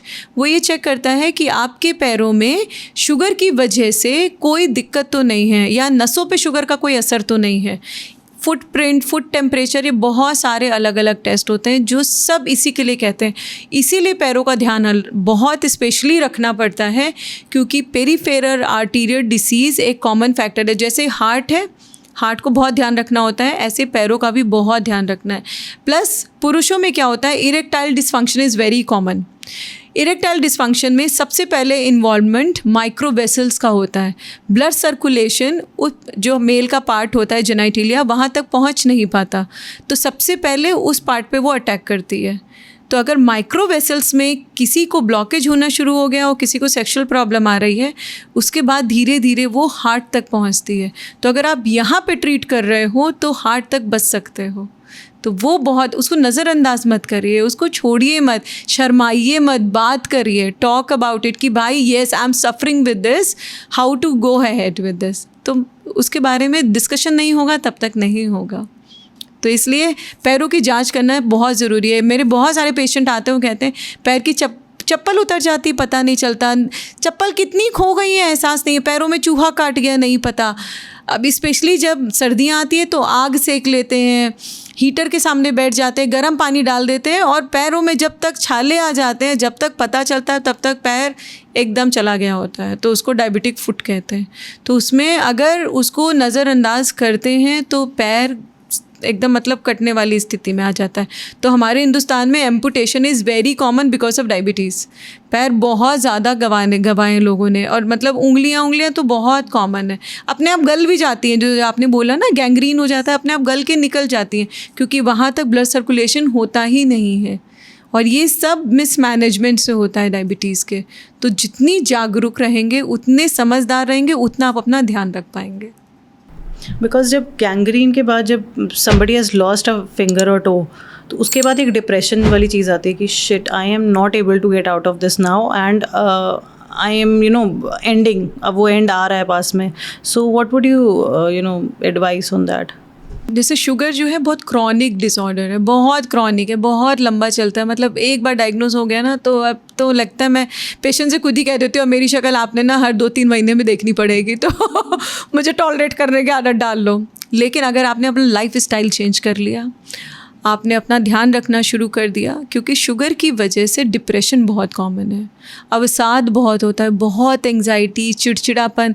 कुछ लोग ना ऐसे गुस्से में दवाई छोड़ देते हैं, हमें खानी ही नहीं है, हम तो पक गए हैं, अब क्या आप तो यही बोलोगी हर बार। अब तो ये मैं मानती हूँ, मैं यही बोलूँगी क्योंकि मैं इसके अलावा आपको क्या रास्ता दिखाऊंगी। मेरा काम सिर्फ रास्ता दिखाना है, चलना तो आप ही ने है ना उस पर, आपने अपना ध्यान रखना है। तो डिप्रेशन और डायबिटीज़ का बहुत गहरा ताल्लुक है। अगर किसी को डिप्रेशन हो रहा है कि भाई नहीं बात करने का मन है, किसी से बात करने की इच्छा नहीं हो रही, या लोगों के साथ मिलना बैठना पसंद नहीं, हमेशा तनाव की स्थिति में रह रहे हैं, तो साइकेट्रिस्ट से मिलने में कोई हर्ज नहीं है। हमारे यहाँ बोला जाता है ना कि साइकेट्रिस्ट से क्यों मिलना है भाई, पागलों के डॉक्टर पे क्यों जाना है, ये एक नोशन है, we can not change it. तो ऐसा बिल्कुल नहीं है। अगर आपको ऐसा कुछ भी हो रहा है, साइकेट्रिस्ट से मिल लिए, नहीं तो साइकोलॉजिस्ट से मिल लिए, उससे क्लिनिकल साइकोलॉजिस्ट होते हैं, उनसे प्रॉपरली अपनी बात करिए जाके, वो आपको उस स्थिति से बाहर निकालेंगे। बहुत सारे बच्चे जिनको टाइप 1 डायबिटीज़ होते हैं ना, तो उनके पेरेंट्स को बहुत कॉमन है कि हम बच्चे को 4-5 बार इंसुलिन लगा रहे हैं, बच्चे की शुगर चेक किए बिना आप इंसुलिन नहीं दे सकते, तो वो बच्चे के लिए भी ट्रॉमेटिक है, पेरेंट के लिए भी ट्रॉमेटिक है, उनमें बहुत कॉमन है ये डिप्रेशन। तो मैं यही कहती हूँ, आप इसे एक्सेप्ट कर लीजिए। The earlier you accept it, the more life will be better. इसके अलावा आप कुछ नहीं कर सकते. एक्सेप्टेंस इज़ द की. आपने एक्सेप्ट किया, और अगर फिर भी लग रहा है कि आपको साइकियाट्रिस्ट से मिलने की ज़रूरत है, there is nothing wrong. Seek advice, मिलिए, बात करिए और सोल्यूशन ढूंढिए. प्रॉब्लम के अराउंड रिवॉल्व होने से कुछ नहीं होगा, समस्या ढूंढने से होगा. समस्या है तो समाधान भी है. मैम, इंडिया में चीनी के साथ साथ लिकर का भी बहुत ज़्यादा कंजम्पशन होता है. आई गेस हमारे यहाँ इंडिया में सबसे ज़्यादा ही कंजम्पशन होता है अगर हम वर्ल्ड वाइड देखें. आई माइट बी रॉन्ग, हो सकता है, बट मुझे लगता है कि टॉप 10 में तो आता ही होगा. तो लिकर और डायबिटीज़ का क्या रिलेशन है? अगर, क्योंकि बच्चों में आजकल बहुत कॉमन हो गया, they start at very early age, 16-17 साल के होते हैं, दे स्टार्ट कंज्यूमिंग अल्कोहल, और लेटर ऑन जब डायबिटीज़ हो भी जाती है, मैंने बड़ों में भी देखा है, in old age they still keep consuming alcohol. So starting from छोटे होते हैं, बचपन से जब बड़े हो जाते हैं, जब उनको डायबिटीज़ हो जाती है, उसके बाद भी जो कंज्यूम कर रहे होते हैं, इस पर प्लीज़ एक बार आप ब्रीफ करिए. जैसे मैंने अभी कहा था ना, fatty liver is very common. तो हमारे यहाँ जैसे सभी को फैटी लीवर है, इनफैक्ट मुझे भी फैटी लीवर है. तो वो कहीं नहीं जाएगा, वो हमारे साथ ही रहेगा. अगर उसको टॉप अप कर दिया आपने अल्कोहल से, तो that becomes alcoholic fatty liver. तो वो अलग चीज़ हो गई कि भाई अल्कोहलिक लीवर है. फैटी लीवर और इस सब के लिए अगर अल्कोहल भी ऐड हो जाती है, तो बहुत सारे लोग सिर्फ अल्ट्रासाउंड में करके छोड़ देते हैं कि फैटी लीवर जैसा है. लेकिन उसके लिए जो बेस्ट टेस्ट टू से इज़ फाइब्रोस्कैन. ऐसा नहीं है कि किसी में ग्रेड 4 का फैटी लीवर है तो फाइब्रोसिस भी शुरू हो गया होगा, नहीं ज़रूरी है. तो फाइब्रोस्कैन से पता चलता है कि आपका लीवर कौन सी स्टेज पे है. अल्कोहल का डेफिनेट कनेक्शन लीवर से है, डेफिनेट कनेक्शन. हम स्ट्रिक्टली मना करते हैं कि प्लीज़ कंज्यूम मत करिए, do not take it, it is not recommended at all. आजकल के बच्चों में ना फैशन हो गया है, smoking as a new fashion, कि भाई अगर अरे तुम सिगरेट नहीं पीते मतलब तुम्हें तो ज़िंदगी जीना नहीं आता, आप अल्कोहल नहीं लेते मतलब you are backward, you know. तो वो जो माइंडसेट हो गया, हमने जो वेस्टर्न कल्चर इतना अडेप्ट कर रखा है. मैं मानती हूँ कि वेस्ट में सब पीते हैं, but they have a moderate drinking. वो नहीं कि वो लगातार पीते जा रहे हैं. तो मॉडरेट ड्रिंकिंग लाइक 2 pegs और 1 peg like 60 ml once a week is allowed. Moderate drinking even to females, आप मॉडरेट ड्रिंकिंग कर सकते हो कि once a week 60 ml is fine, लेकिन daily is not recommended at all. और अगर आप बंद कर रहे हो तो उससे बेस्ट कुछ नहीं है, क्योंकि ये सब चीज़ बाद में जाके कहीं ना कहीं आपके किसी ना किसी ऑर्गन पे असर ही डालेगी. ज़िंदगी जी लो, लेकिन ज़रूरी नहीं है अल्कोहल के साथ ही जियो, नॉर्मल भी हम जी सकते हैं ना. बिकॉज हमारी कम्युनिटी में specially if you talk about Punjabi community, alcohol is not considered as a taboo. उसको ना बहुत कॉमनली, बहुत ईजिली लिया जाता है एंड ग्लोरीफाई किया जाता है कि आप पी के दिखाओ कितनी महंगी दारू पी सकते हो. तो होता क्या है कि इसीलिए मुझे लगता है हमारी कम्युनिटी में फैटी लिवर, डायबिटीज़ सबसे ज़्यादा कॉमन है, बहुत कॉमन है. अभी मैं एक डॉक्टर साहब से मिली थी, हम एक स्टडी कर रहे थे. हमारा एक नया स्टडी आएगा जो वेट लॉस मॉलिक्यूल पे ही है, तो उसमें हम डिस्कशन कर रहे थे. तो डॉक्टर साहब पंजाब में, अमृतसर में प्रैक्टिस करते थे. कहते हम लोग तो उसमें बहुत सारे क्राइटेरिया होते हैं कि भाई टोबैको खाते नहीं खाते, अल्कोहल, तो उसमें अल्कोहल नहीं था. तो कहते बताओ टोबैको की हिस्ट्री, अल्कोहल ही नहीं, हम तो पंजाब से, हम अल्कोहल की हिस्ट्री कैसे लेंगे? क्योंकि सबसे ज़्यादा तो वहाँ खाने से फैटी लिवर और अल्कोहल से ही होना है जो होना है. तो ये रीजनल वाइज चेंज हो जाता है. जैसे हमारे उत्तर प्रदेश में इतना ज़्यादा कंजम्पशन, मतलब अगर तंबाकू नहीं खाते और पान मसाला नहीं खाया तो क्या क्या है, मतलब तुमने तो ज़िंदगी नहीं जी. ऐसे ही आपके पंजाब में कि अल्कोहल से मतलब बहुत ही कॉमन कल्चर है. तो सारे कल्चरल इफ़ेक्ट्स हैं. तो इस कल्चर की वजह से जो आपके जीन्स हैं वो वैसे चेंज हो गए, आपका जेनेटिक में आ गया है कि आपका लिवर वैसे ही है, आपका अर्ली एज पे ही डायग्नोसिस हो रही है डायबिटीज़ की. वो बहुत कॉमन है. मतलब मैंने बहुत बच्चों को देखा है जो फैटी लीवर के साथ आते हैं, प्लस अल्कोहल की हिस्ट्री हो या ना हो, लेकिन पेरेंट्स में अगर होती है तो बच्चों में ज़रूर आती है. तो बहुत स्पेशली इस पे अगर फादर इज अल्कोहलिक, तो बच्चे भी बहुत अर्ली एज में अल्कोहल स्टार्ट करते हैं.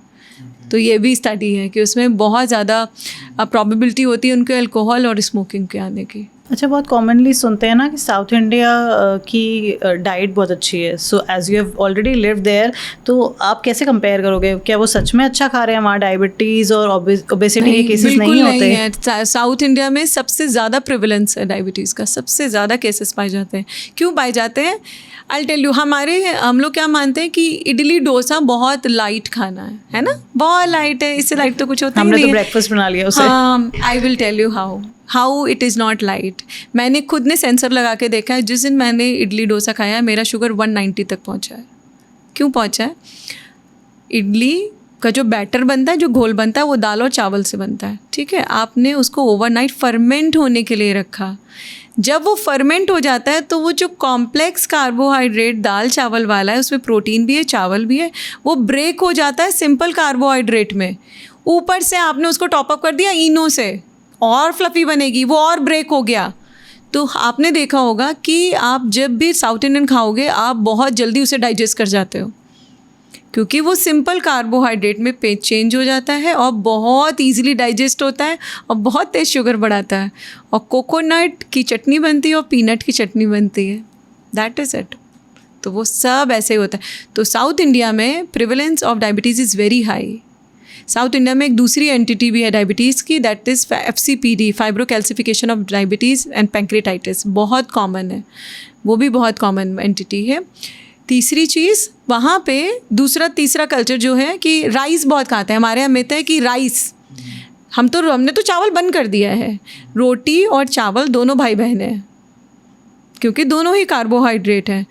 आपने अगर एक दिन चावल खाना है तो उस दिन सिर्फ चावल खाइए, रोटी मत खाइए, 2 कार्बोहाइड्रेट मिक्स मत करिए। साउथ इंडिया में नहीं खाई जाती है रोटी। डे टाइम में दे हैव ओनली सापड़ और the sadam, they what eat, they have chawal and they have multiple curries, बहुत सारे, उनका सांभर भी है, बहुत सारी सब्जियां होती हैं। तो वो थोड़ा सा राइस होता है, लेकिन वो बहुत सारे वेजीज़ के साथ मिला के खाते हैं। मानती हूँ उनका कोकोनट का कंजम्पशन बहुत ज़्यादा है। जैसे आपने कहा पंजाब में, तो आपका लीवर का एथनिसिटी वो हो गया, तो उनका शुगर का एथनिसिटी वो हो गया। तो साउथ इंडिया में इसीलिए प्रिवलेंस बहुत ज़्यादा है, क्योंकि वहाँ का खाना ऐसा है। कोकोनट का क्या रोल है इसमें? कोकोनट से बहुत ज़्यादा डिसग्लाइसीमिया, जो शुगर एक तो बढ़ता है, प्लस डिसलिपिडीमिया बहुत कॉमन है, कोलेस्ट्रॉल बढ़ाता है कोकोनट। कोकोनट ऑयल आप ऐसे ही कंज्यूम कर लो, कोई प्रॉब्लम नहीं है, बहुत ज़्यादा कंज्यूम नहीं करना है, बहुत ज़्यादा नहीं। आजकल हमारे यहाँ बोलते हैं ना कि हम तो खाना उसमें बनाते हैं जो ऑलिव ऑयल होता है। जहाँ आपने ऑलिव ऑयल गरम किया, olive oil will lose its potency. West में they use olive oil as a dressing, they do not eat, they eat raw and they, और एक्स्ट्रा वर्जिन और वो वाले यूज़ करते हैं। तो जितना आप एक्स्ट्रा वर्जिन वाले में जाएंगे वो उतना ही ज़्यादा वो प्रोसेस्ड वो सब होता है। तो चूज़ प्रॉपरली, तो ये इम्पॉर्टेंट है। ऑयल्स की आपने बात करी, what is the best oil? आप mustard oil. Mustard oil best. जितना रिफाइंड ऑयल से बचेंगे उतना बेटर है। आपको फ्राई भी करना है, मस्टर्ड ऑयल में करिए। आप रिफाइंड ऑयल से बचिए, क्योंकि वो बहुत अल्ट्रा प्रोसेस्ड होता है। जितना गोरा तेल होगा ना उतना ज़्यादा खराब है, अवॉइड इट, मत करिए, उसमें बहुत केमिकल्स होते हैं। घी खा सकते हैं, मैं इनफैक्ट ये कहती हूँ आप घर वाला मलाई वाला घी बनाइए, उसको खाइए, कोई प्रॉब्लम नहीं है। दाल में थोड़ा सा डाल लीजिए, जैसे मैंने बोला, जैसे आजकल बहुत ज़्यादा प्रचलन में है कीटो डाइट, लोग कॉफ़ी में घी मिला के पीते हैं, लेकिन बिना डॉक्टर के एडवाइस के वो बिल्कुल नहीं करना चाहिए, बिल्कुल भी एडवाइजेबल नहीं है। और स्पेशली जो डाइटिशियन आपको रिकमेंड कर रही है, she should be registered practitioner dietitian. उसको अपना खुद का एक्सपीरियंस होना चाहिए कीटो डाइट का, क्योंकि बहुत सारे डाइट है, बहुत सारे फैट डाइट्स अवेलेबल हैं, जैसे Mediterranean diet, low fat diet, keto diet, very low carb diet. So जो भी डाइट चूज़ करिए, stick to one, consistency is the key. Consistent रहिए उसमें, हमेशा अच्छे बने रहेंगे। डायबिटीज़ में कई बार लोगों से गलती होती है कि वो डाइटिंग स्टार्ट कर देते हैं। हाँ, इंटरमिटेंट केसेस आते फास्टिंग होंगे आपके पास ऐसे भी, बट क्या सही में हमें मतलब डाइटिंग करनी चाहिए अगर हम डायबिटिक हैं? जैसे बहुत सारे जो पेशेंट आते हैं ना, तो वो हम लोग कहते हैं कि डाइट की आप बात कर लो एक बार। अरे मैडम क्या ही खाना है, रोटी चावल ही तो बंद करेंगे हम लोग। ठीक है, हम लोग चीनी चावल सब बंद किए हैं। इट इज़ नॉट अबाउट चीनी चावल ऑल द टाइम, बिल्कुल नहीं है ऐसा। प्रॉपर खाना, प्रॉपर बैलेंस डाइट वो मस्ट है। आप अपनी जितनी प्लेट को कलरफुल बना सकते हैं सब्जियों से, उससे बेस्ट कुछ नहीं है। Colour your plate. Colour your plate का मतलब जिसमें आपने एक बड़ा पोर्शन सब्जी का रखा, खूब सारी दाल खाइए, रोटी चावल की मात्रा कम खाइए, कर्ड ऐड करिए, बटर मिल्क ऐड करिए, फिर उसको कंप्लीट करिए। तो ये एक कंप्लीट डाइट होती है।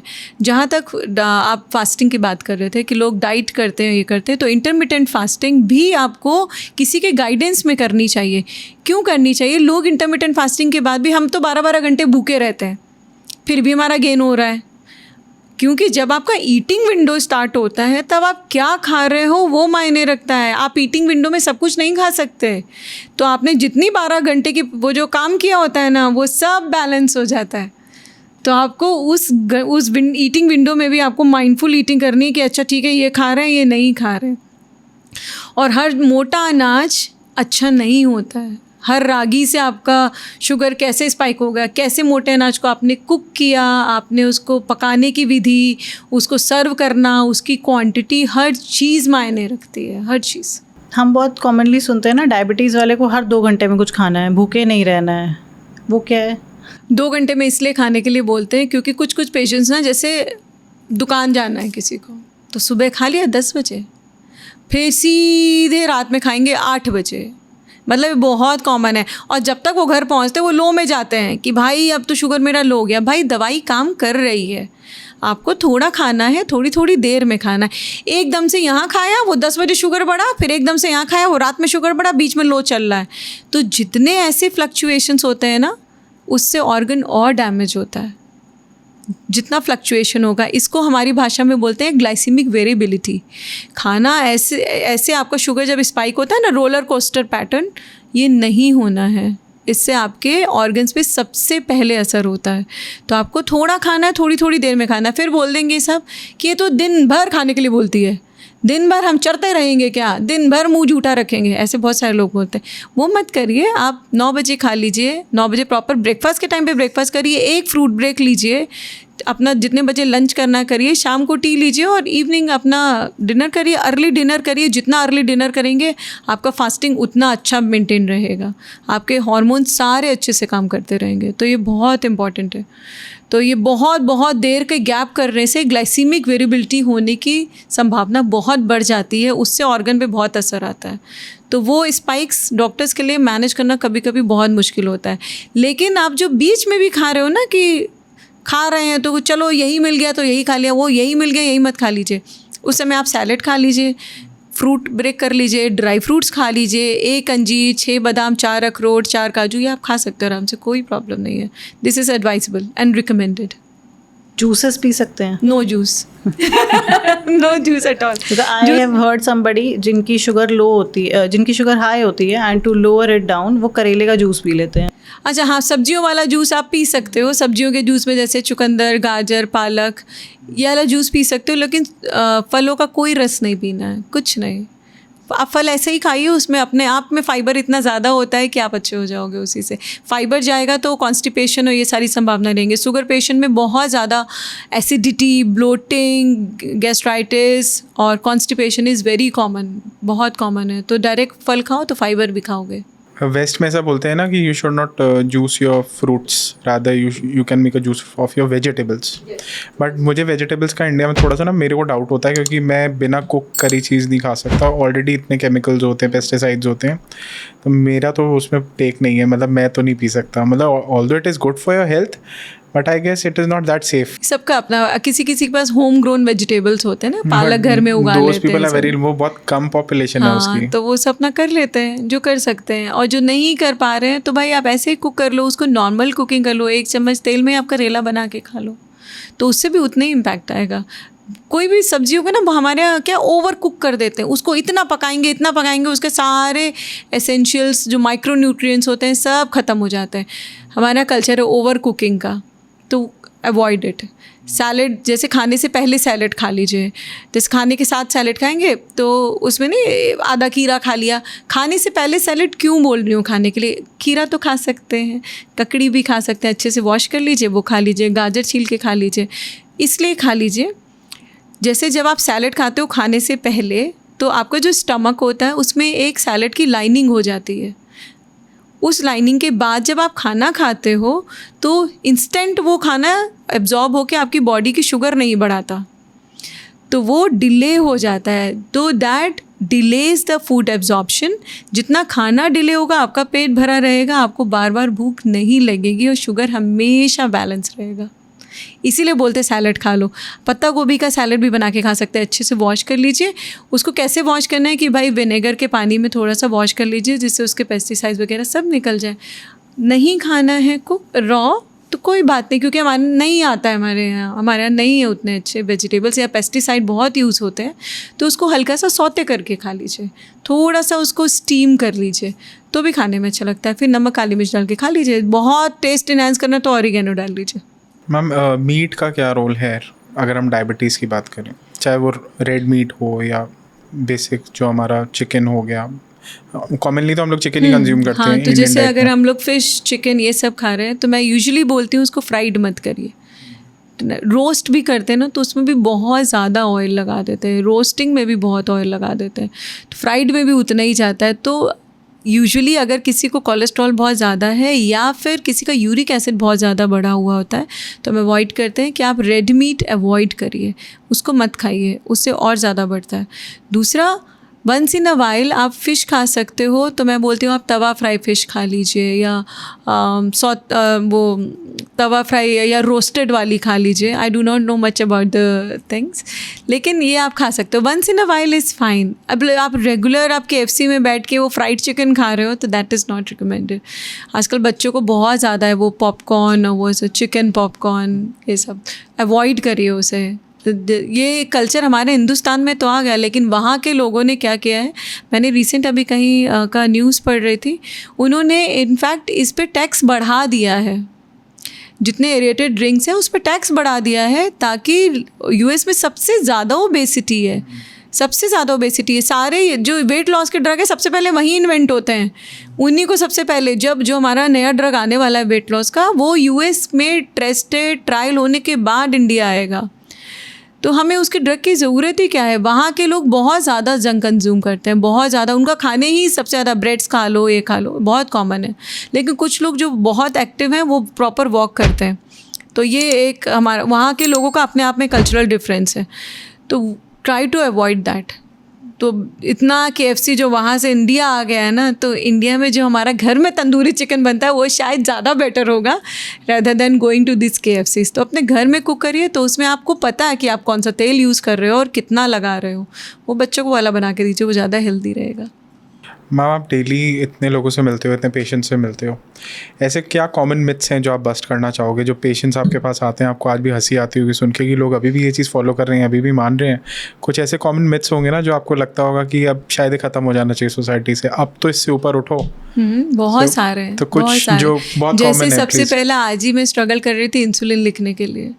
मतलब मैं देख रही हूँ पेशेंट को कि उसका बहुत शुगर डीरेंज चल रहा है। अब मैं कह रही हूँ कि आपको इंसुलिन की ज़रूरत है, लेकिन नहीं, हम एक और ट्रायल लेंगे दवाई का, हम एक और ट्रायल लेंगे। इमेजिन जो बच्चा मैंने 6 साल का देखा था, उसको तो मैंने day 1 से लिखी और मैंने 5 बार इंसुलिन लिखा उस बच्चे को। तो उसमें मैंने कहीं कॉम्प्रोमाइज़ नहीं किया क्योंकि मैं नहीं कर सकती। लेकिन जितने बड़े लोग होते हैं वो बहुत प्रेशर डालते हैं, क्योंकि हमारे यहाँ बहुत से बाबा हैं जो बताते हैं हाँ इंसुलिन चालू हो गई, ज़िंदगी ख़त्म हो गई, जैसे आइए हम यहाँ इंसुलिन छुड़ा दे, वहाँ इंसुलिन छुड़ा दे। बेशक जाइए, लेकिन कभी आपने वहाँ जाके ये देखा है कि वो आपको खाने में क्या देते हैं? आपको खाने में जूस के अलावा कुछ नहीं मिलता है वहाँ पे। आप ये जूस पी लीजिए, फिर ये दर्द निवारक जूस पीजिए, फिर ये मेथी का जूस पीजिए, फिर ये पानी पीजिए। जब आपने खाना ही नहीं खाया, आपके शरीर में कार्बोहाइड्रेट ही नहीं गया, तो आपका शुगर बढ़ेगा ही नहीं। लेकिन वो डाइट आप कब तक फॉलो करोगे? जैसे ही आप अपनी दुनिया में वापस आओगे वो वापस से आ जाएगा। तो अगर आपका डॉक्टर ये बोल रहा है कि आपको इंसुलिन की ज़रूरत है, बिल्कुल लेट मत करिए। आप अपने ऑर्गन्स और बर्बाद कर रहे हो उसको टाल के, तो उसको डिले मत करिए। अगर बोल रहे हैं तो कंटिन्यू कर लीजिए, भले ही चलिए कोई बात नहीं, एक और एक्सपर्ट ओपिनियन ले लीजिए, किसी और डॉक्टर की सलाह ले लीजिए, लेकिन एक प्रॉपर कंसल्ट, एक प्रॉपर एक्सपर्ट के पास जाइए। दवाई तो फार्मासिस्ट भी देता है ना, शुगर तो फार्मासिस्ट भी ठीक कर लेगा, लेकिन जब आप कंसल्टेशन प्रॉपर एक एक्सपर्ट के पास जाते हो, वो आपको एग्जैक्टली आपके सारे ऑर्गन्स चेक करने के बाद डिसाइड करते हैं कि कहाँ से और क्या दवाई शुरू करनी है। तो प्रॉपर कंसल्टेशन लीजिए, और अगर आपका डॉक्टर बोल रहा है कि इंसुलिन लगानी है तो लगानी है। तो इंसुलिन डिस्कवरी के 100 साल बाद भी स्ट्रगल करें तो हंसी तो आएगा ना कि हाँ भाई ठीक है, अभी भी हम स्ट्रगल कर रहे हैं इतनी छोटी चीज़ के लिए। कितने स्टेप्स चलने चाहिए अगर कोई टाइप 2 डायबिटीज़ या कोई ऑलरेडी डायबिटिक है? 10,000 एवरी डे। यूजुअली बोलते हैं कि हम लोग 40 मिनट्स अ डे, तो ठीक है, तो मतलब 250 मतलब 250 मिनट्स पर वीक के हिसाब से चलता है, तो 40 मिनट्स 5 डेज़ के हिसाब से हो जाता है, जिसमें आप 2 दिन रेस्ट कर सकते हो। तो आधा घंटा चलो। यूजुअली जैसे सब बोलते हैं ना, मैडम हमें सुबह टाइम नहीं है, हमें भागना है, हम टीचर हैं, हम वर्क बैंक में हैं, सबकी स्ट्रिक्ट मतलब टाइम टेबल है। इट्स ओके, आप शाम को चल लीजिए आके। नहीं चल पा रहे हो, बिल्कुल नहीं हो रहा है, तो हर खाने के बाद 10 मिनट चल लीजिए। किसी को घुटने में बहुत दर्द होता है, वो बिल्कुल नहीं चल सकते, तो आप 10-10 मिनट करके चल लीजिए। कोई बहुत ही फ्रेल होते हैं जो पेशेंट्स, जो मतलब थोड़ा कदम भी नहीं चल सकते, तो हम बोलते हैं कि आप एक गैलरी में ही एक कुर्सी एक अंत पे रख लीजिए, एक यहाँ रख लीजिए, थोड़ा यहाँ चल लीजिए, फिर वहाँ बैठ जाइए, थक गए तो वहाँ से, तो आप कम से कम इतना तो चलोगे। क्यों चलने बोलते हैं? इससे चलने बोलते हैं ताकि जो दवाई हम दे रहे हैं वो ठीक से काम करे। दूसरा, जब आप चलते हो तो जो एक्स्ट्रा ग्लूकोज आपके शरीर में होता है वो आपकी मांसपेशियाँ उसे ले लेती हैं, तो ब्लड में वो कम हो जाता है, because that is been taken up by the muscles, तो आप ठीक हो जाओगे, अपने आप वो मैनेज हो जाएगा। तो इतना चलना ज़रूरी है। इनफैक्ट सब लोगों को एक्टिव रहना चाहिए। रनिंग जितना करते रहोगे, जितना आप शरीर हमारा मशीन है, मशीन से काम नहीं करोगे, मशीन को काम करना एकदम आलस की आदत होती है। कोई काम करना नहीं चाहता। मुझसे पूछो तो मैं कहूँगी मैं तो आज ही सो जाती हूँ, मुझे काम पे ही नहीं जाना।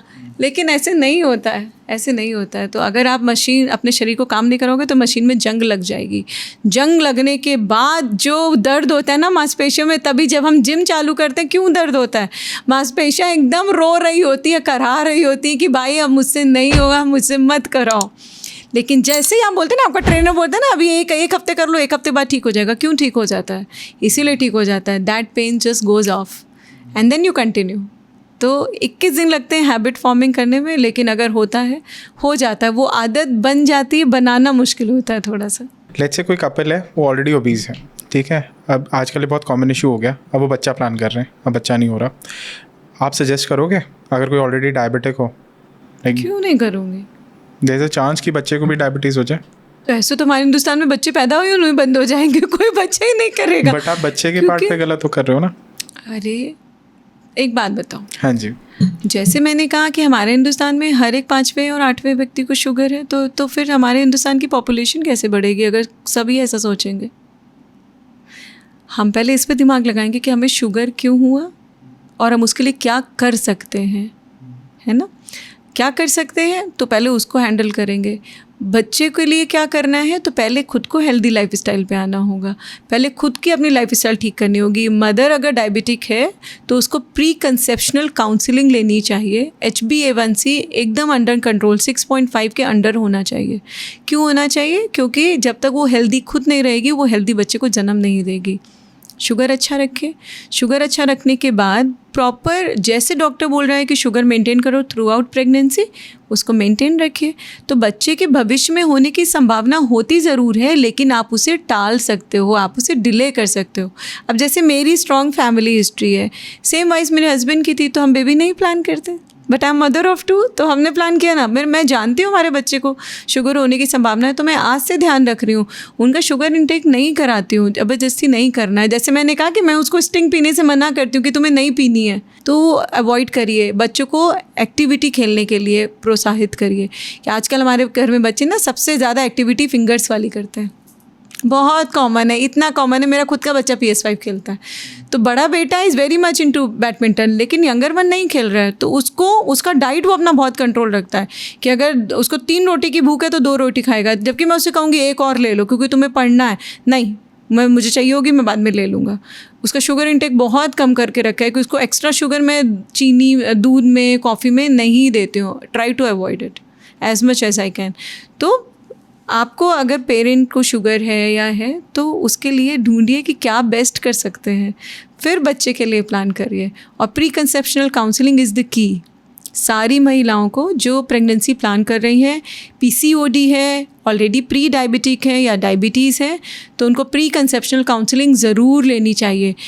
शुगर के साथ अगर आप प्रेगनेंसी के साथ आते हो ना, तो बहुत मुश्किल होता है हमारे लिए उस टाइम पे मैनेज करना। समाउ हम कर लेते हैं, लेकिन रिस्क फैक्टर एसोसिएट हमेशा रहते हैं, तो मैं उसका फिर कुछ नहीं कर सकती। लेकिन सब भगवान जी पे छोड़ देती हूँ कि भाई ठीक है, आप ठीक क्यों हो जाओगे। क्योंकि वो वाले केस भी देखें जो अनकंट्रोल शुगर के साथ भी डिलीवर हुए हैं, लेकिन भविष्य में तो संभावना बनी हुई है ना उनकी। तो अभी से जागृत बनो, अभी से खुश रहो। किस एज तक हम शुगर कंट्रोल कर सकते हैं बच्चे की लाइफ में? एनी एज तक, कभी भी। ये वैसे ही प्रोसेस है जैसे रेमिशन कब तक फॉलो करना है, हमेशा करना है। आपने जहाँ बदमाशी की वापस आ जाएगी, रिवर्स हो जाएगी, जैसा कि कह रहे थे। तो वैसे ही है, अगर आपको पता है कि आपको भविष्य में शुगर होने की संभावना है, हमेशा करिए। Once in a while cheating is allowed, once in a while चीनी आराम से करो, सब पार्टी करो, कोई प्रॉब्लम नहीं है। ज़िंदगी रस के साथ जियो, कलर्स। लेकिन आप रेगुलर उस चीज़ को करोगे तो वो आपको हार्म करेगी, वो अवॉइड करना चाहिए, वो नहीं करिए। एक बहुत इंपॉर्टेंट क्वेश्चन है फॉर दोज जो बहुत सीवियर कंडीशंस देखते हैं डायबिटिक पेशेंट्स की, जहाँ पे शुगर बहुत ज़्यादा ड्रॉप हो गई है, अनकॉन्शियस हो गए हैं या बहुत हाई हो गई है, तो उस केस में क्या करना है? Best is glucometer. मॉनिटर करिए कि अगर कुछ भी हो रहा है ना, जैसे डॉक्टर को हम लोग क्या करते हैं कि हम लोग बहुत पैनिक हो जाते हैं कि अब कुछ हो रहा है, अब वो कुछ हो रहा है, मैं कुछ समझ नहीं आता क्या हो रहा है। तो मेरी माँ के साथ सेम चीज़ थी। तो my mother always use to say कि नहीं मुझे कुछ हो रहा है। अब मैं यही पता लगाती रहती थी कि क्या हो रहा है। तो सबसे पहले मैं उनका बीपी चेक करती थी कि मम्मी बीपी ठीक है। फिर शुगर चेक करती थी कि हाँ भाई शुगर में ऊपर नीचे तो नहीं हो रहा, बड़ा आ रहा है तो क्यों बड़ा आ रहा है, क्या दवाई नहीं खाई, क्या खाना खा लिया, डोज कोई मिस हुई या क्यों हुआ, कोई स्ट्रेस हो गया, किसी से लड़ाई झगड़ा हो गया, कहाँ सुनी हो गई, बहुत सारे फैक्टर्स हैं जिससे शुगर भाग जाएगा।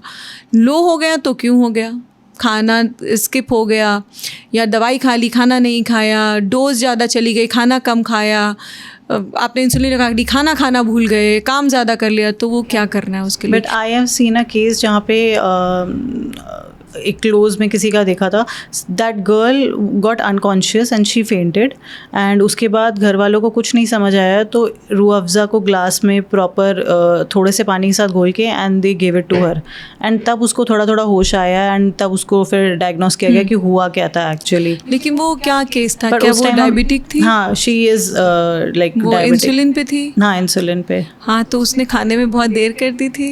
आई am not aware of it. उसने खाने में बहुत देर, जितने बच्चे जो जैसे जो इंसुलिन पे होते हैं ना, तो अगर हम लोग बोलते हैं उनसे कि अपना एक कार्ड रखिए, एक डी किट होता है उनके पास जो एक आइडेंटिफिकेशन होता है, क्योंकि ऐसे बच्चे जो होते हैं वो कहीं पे भी बेहोश हो जाते हैं।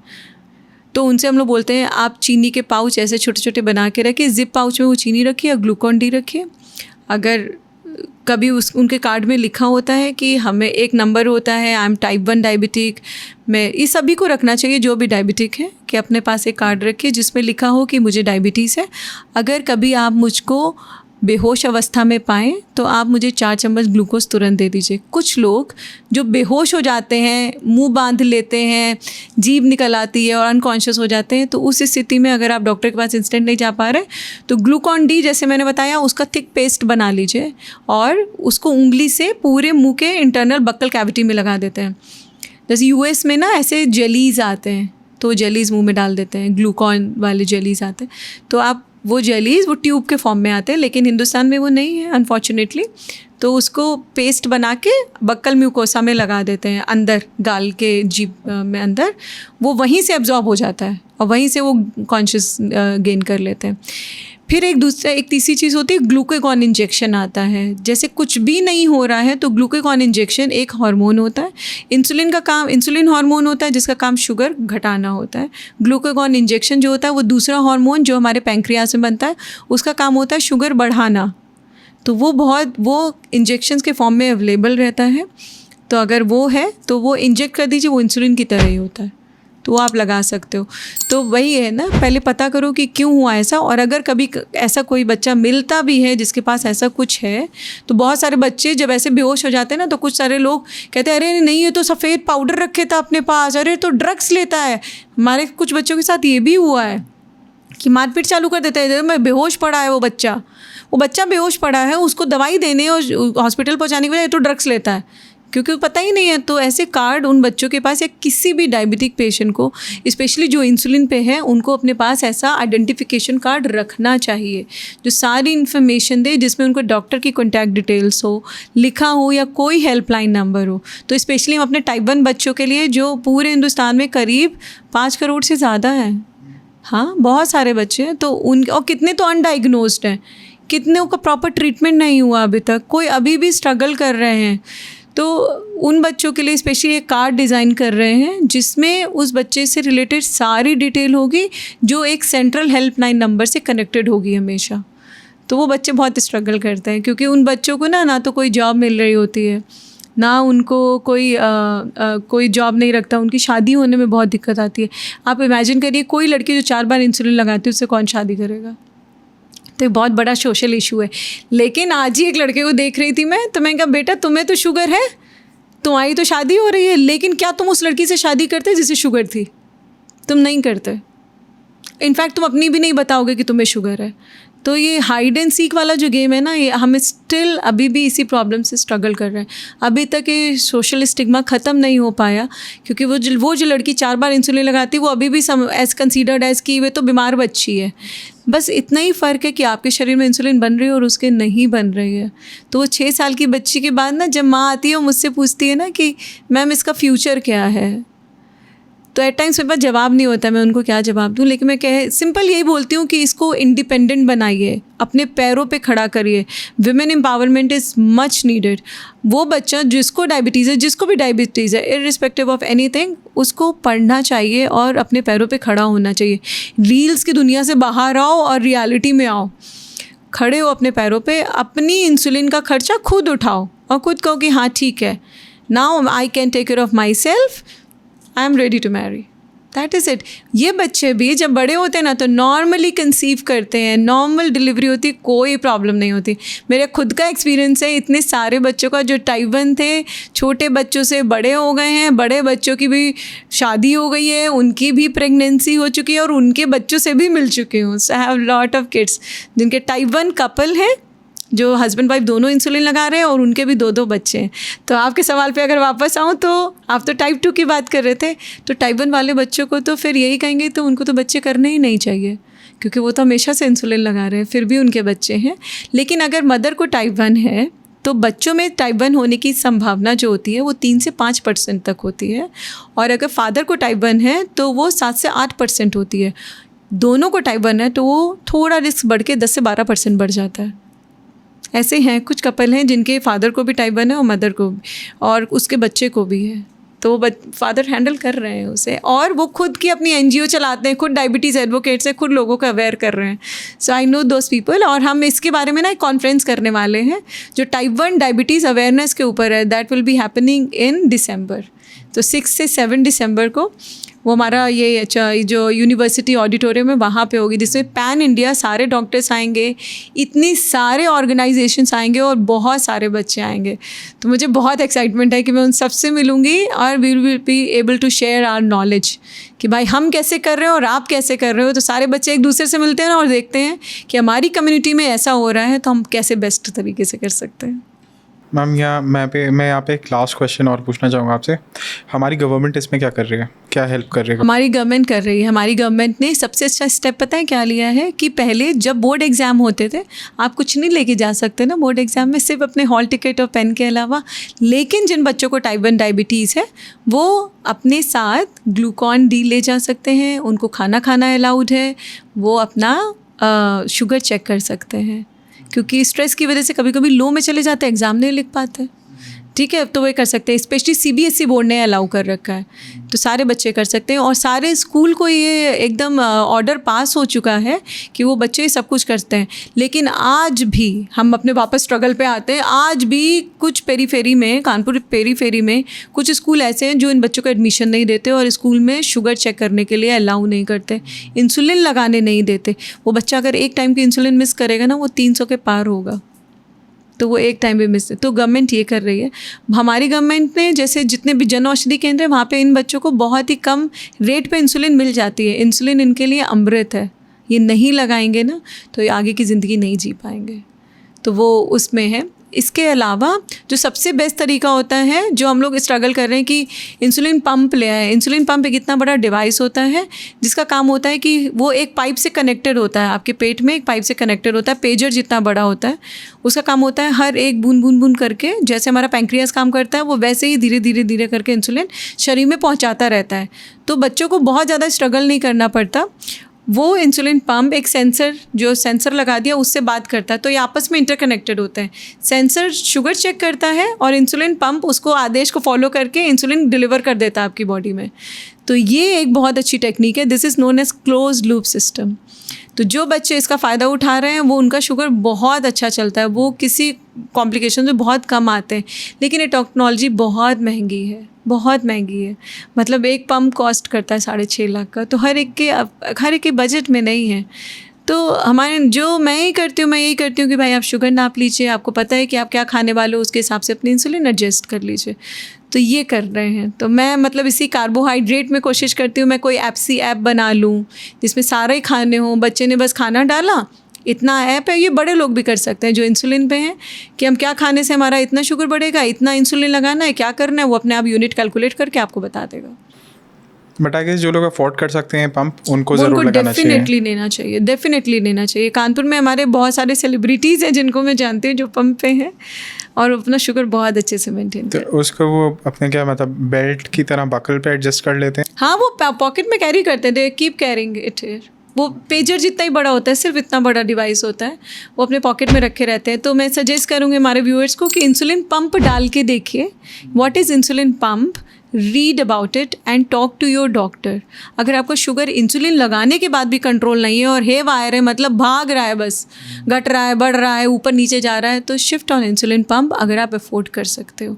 या तो पहले सेंसर लगाओ, चेक करो कि कहाँ शुगर गड़बड़ हो रहा है, सेंसर से भी नहीं समझ आ रहा है, नहीं मैनेज हो रहा है, तो फिर इंसुलिन पंप पे आ जाओ। That's the best choice you have. Pump आपके दोनों काम कर रहा है, आपके मॉनिटर भी कर रहा है, मॉनिटर के लिए सेंसर लगाएंगे और पंप अपना इंसुलिन का काम देगा। तो ये there are a lot of people जो डेली बेसिस पे इंसुलिन ले रहे हैं विदाउट इवन मॉनिटरिंग कि उनका शुगर लेवल्स क्या हैं। तो ये नहीं करना चाहिए। This is ideal, not a good practice at all. Most of the elderly people do that. बिल्कुल नहीं करना चाहिए। वो पता है ऐसे ही बोलते हैं, जैसे आपके सवाल पे आती हूँ कि मैं अभी भी स्ट्रगल करती हूँ, कौन कोचे, कौन लिखे, आप तो बोलती हैं। भाई मैं बोल रही हूँ क्योंकि अगर आप हाई में गए या लो में गए, जैसे सिंपल है, अगर आपने मॉनिटर किया, आप इंसुलिन पे हो, शुगर बढ़ा हुआ आ रहा है तो इंसुलिन बढ़ा लीजिए, शुगर घटा आ रहा है तो इंसुलिन घटा लीजिए।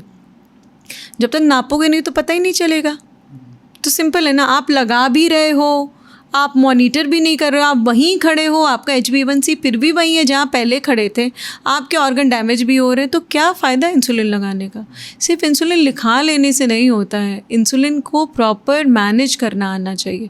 Proper monitoring, dose titration important है। बढ़े तो बढ़ाना है, घटे तो घटाना है। कि अगर आपको शुगर है तो अपना life style modification is the की। उसको चेंज करिए, लाइफ स्टाइल चेंज करिए, अच्छी नींद लीजिए, स्ट्रेस फ्री ज़िंदगी जीजिए। मैं मानती हूँ आप स्ट्रेस फ्री नहीं हो सकते, लेकिन जिस समस्या का समाधान नहीं उसे छोड़ दो, जाने दो, अगले कल देखेंगे क्या होगा उसका, ठीक है। अपनी दवाई नियम से खाइए, दवाई बंद मत करिए।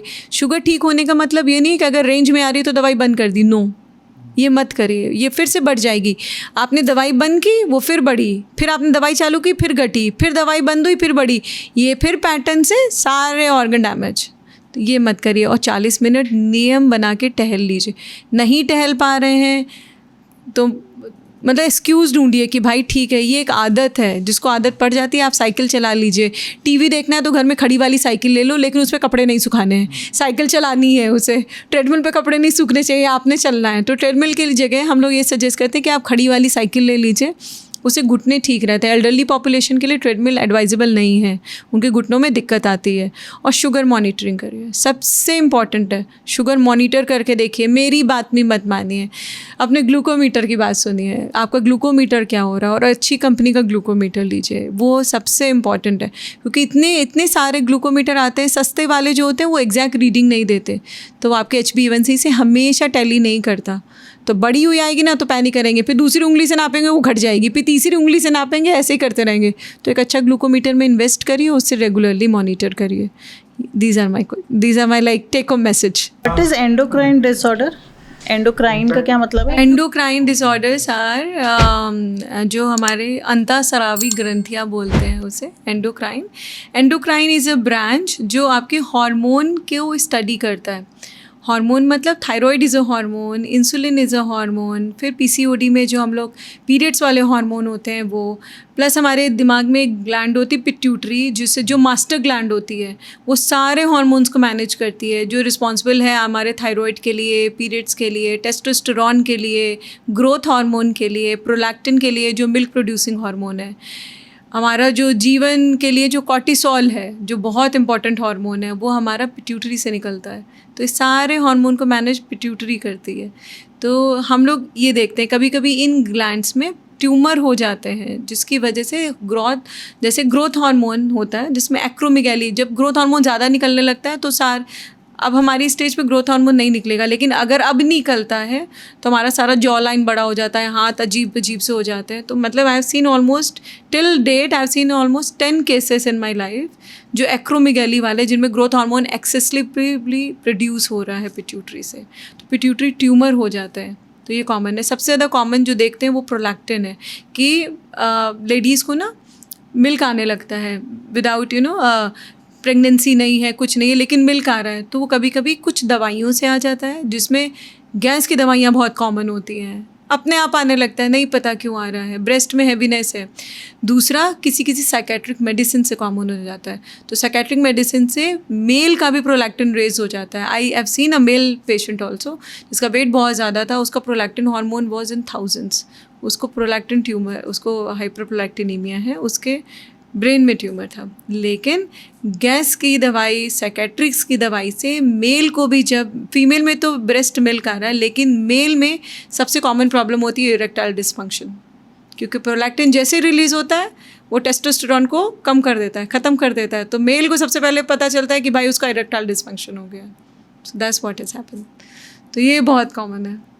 तो ये सारे एंडोक्राइन डिसऑर्डर्स हैं। प्लस कुछ जो लड़कियां होती हैं ना, जैसे प्रिकॉशियस प्यूबर्टी, लड़कियों के छोटे छोटे बच्चों के जल्दी पीरियड्स आने लगते हैं, तो वो अर्ली एज में उनके पीरियड्स आने लगते हैं। एक बार पीरियड्स आने के बाद फिर उनकी हाइट नहीं बढ़ती है, तो वो that needs to be properly addressed कि अगर आपके बच्चे में ब्रेस्ट डेवलपमेंट 8 साल के उम्र से हो रहा है, उसके ग्रोथ हो रही है, उसके बाल आ रहे हैं, स्पेशली एक्सिलरी मतलब अंडर आर्म्स में हेयर आ रहे हैं, वेजाइनल हेयर्स आ रहे हैं, तो उस स्थिति में उसका अर्ली डेवलपमेंट हो रहा है। जितने अर्ली डेवलपमेंट होगा वो बोन्स पे काम करेगा, उसकी हाइट वहीं रुक जाएगी। तो वो हम लोग प्रॉपरली हार्मोन से उसको एड्रेस करके बच्चे को बड़ा होने का टाइम देते हैं, ताकि बच्चे ग्रोथ पकड़ सकें। ग्रोथ हार्मोन लोगों में कम होता है, तो हम लोग ग्रोथ हार्मोन के इंजेक्शंस लगाते हैं। हाय TLC फैमिली, मेरा नाम प्रभजोत कौर है and I am one of the host at the literate couple podcast. हम कानपुर में बेस्ड है and we are reaching out to people जो अपने काम से या अपने पैशन से लोगों की लाइफ में वैल्यू ऐड कर रहे हैं। तो अगर आप वो पर्सनैलिटी हैं या किसी को जानते हैं अपने आसपास who is contributing to people's life by any means, जो कुछ मैसेज देना चाहते हैं सोसाइटी को, फेमस है या नहीं डजंट रियली मैटर, तो नीचे दिए गए गूगल फॉर्म को अभी फिल करिए अपने नोन वन की डिटेल्स के साथ and be the next guest on our podcast.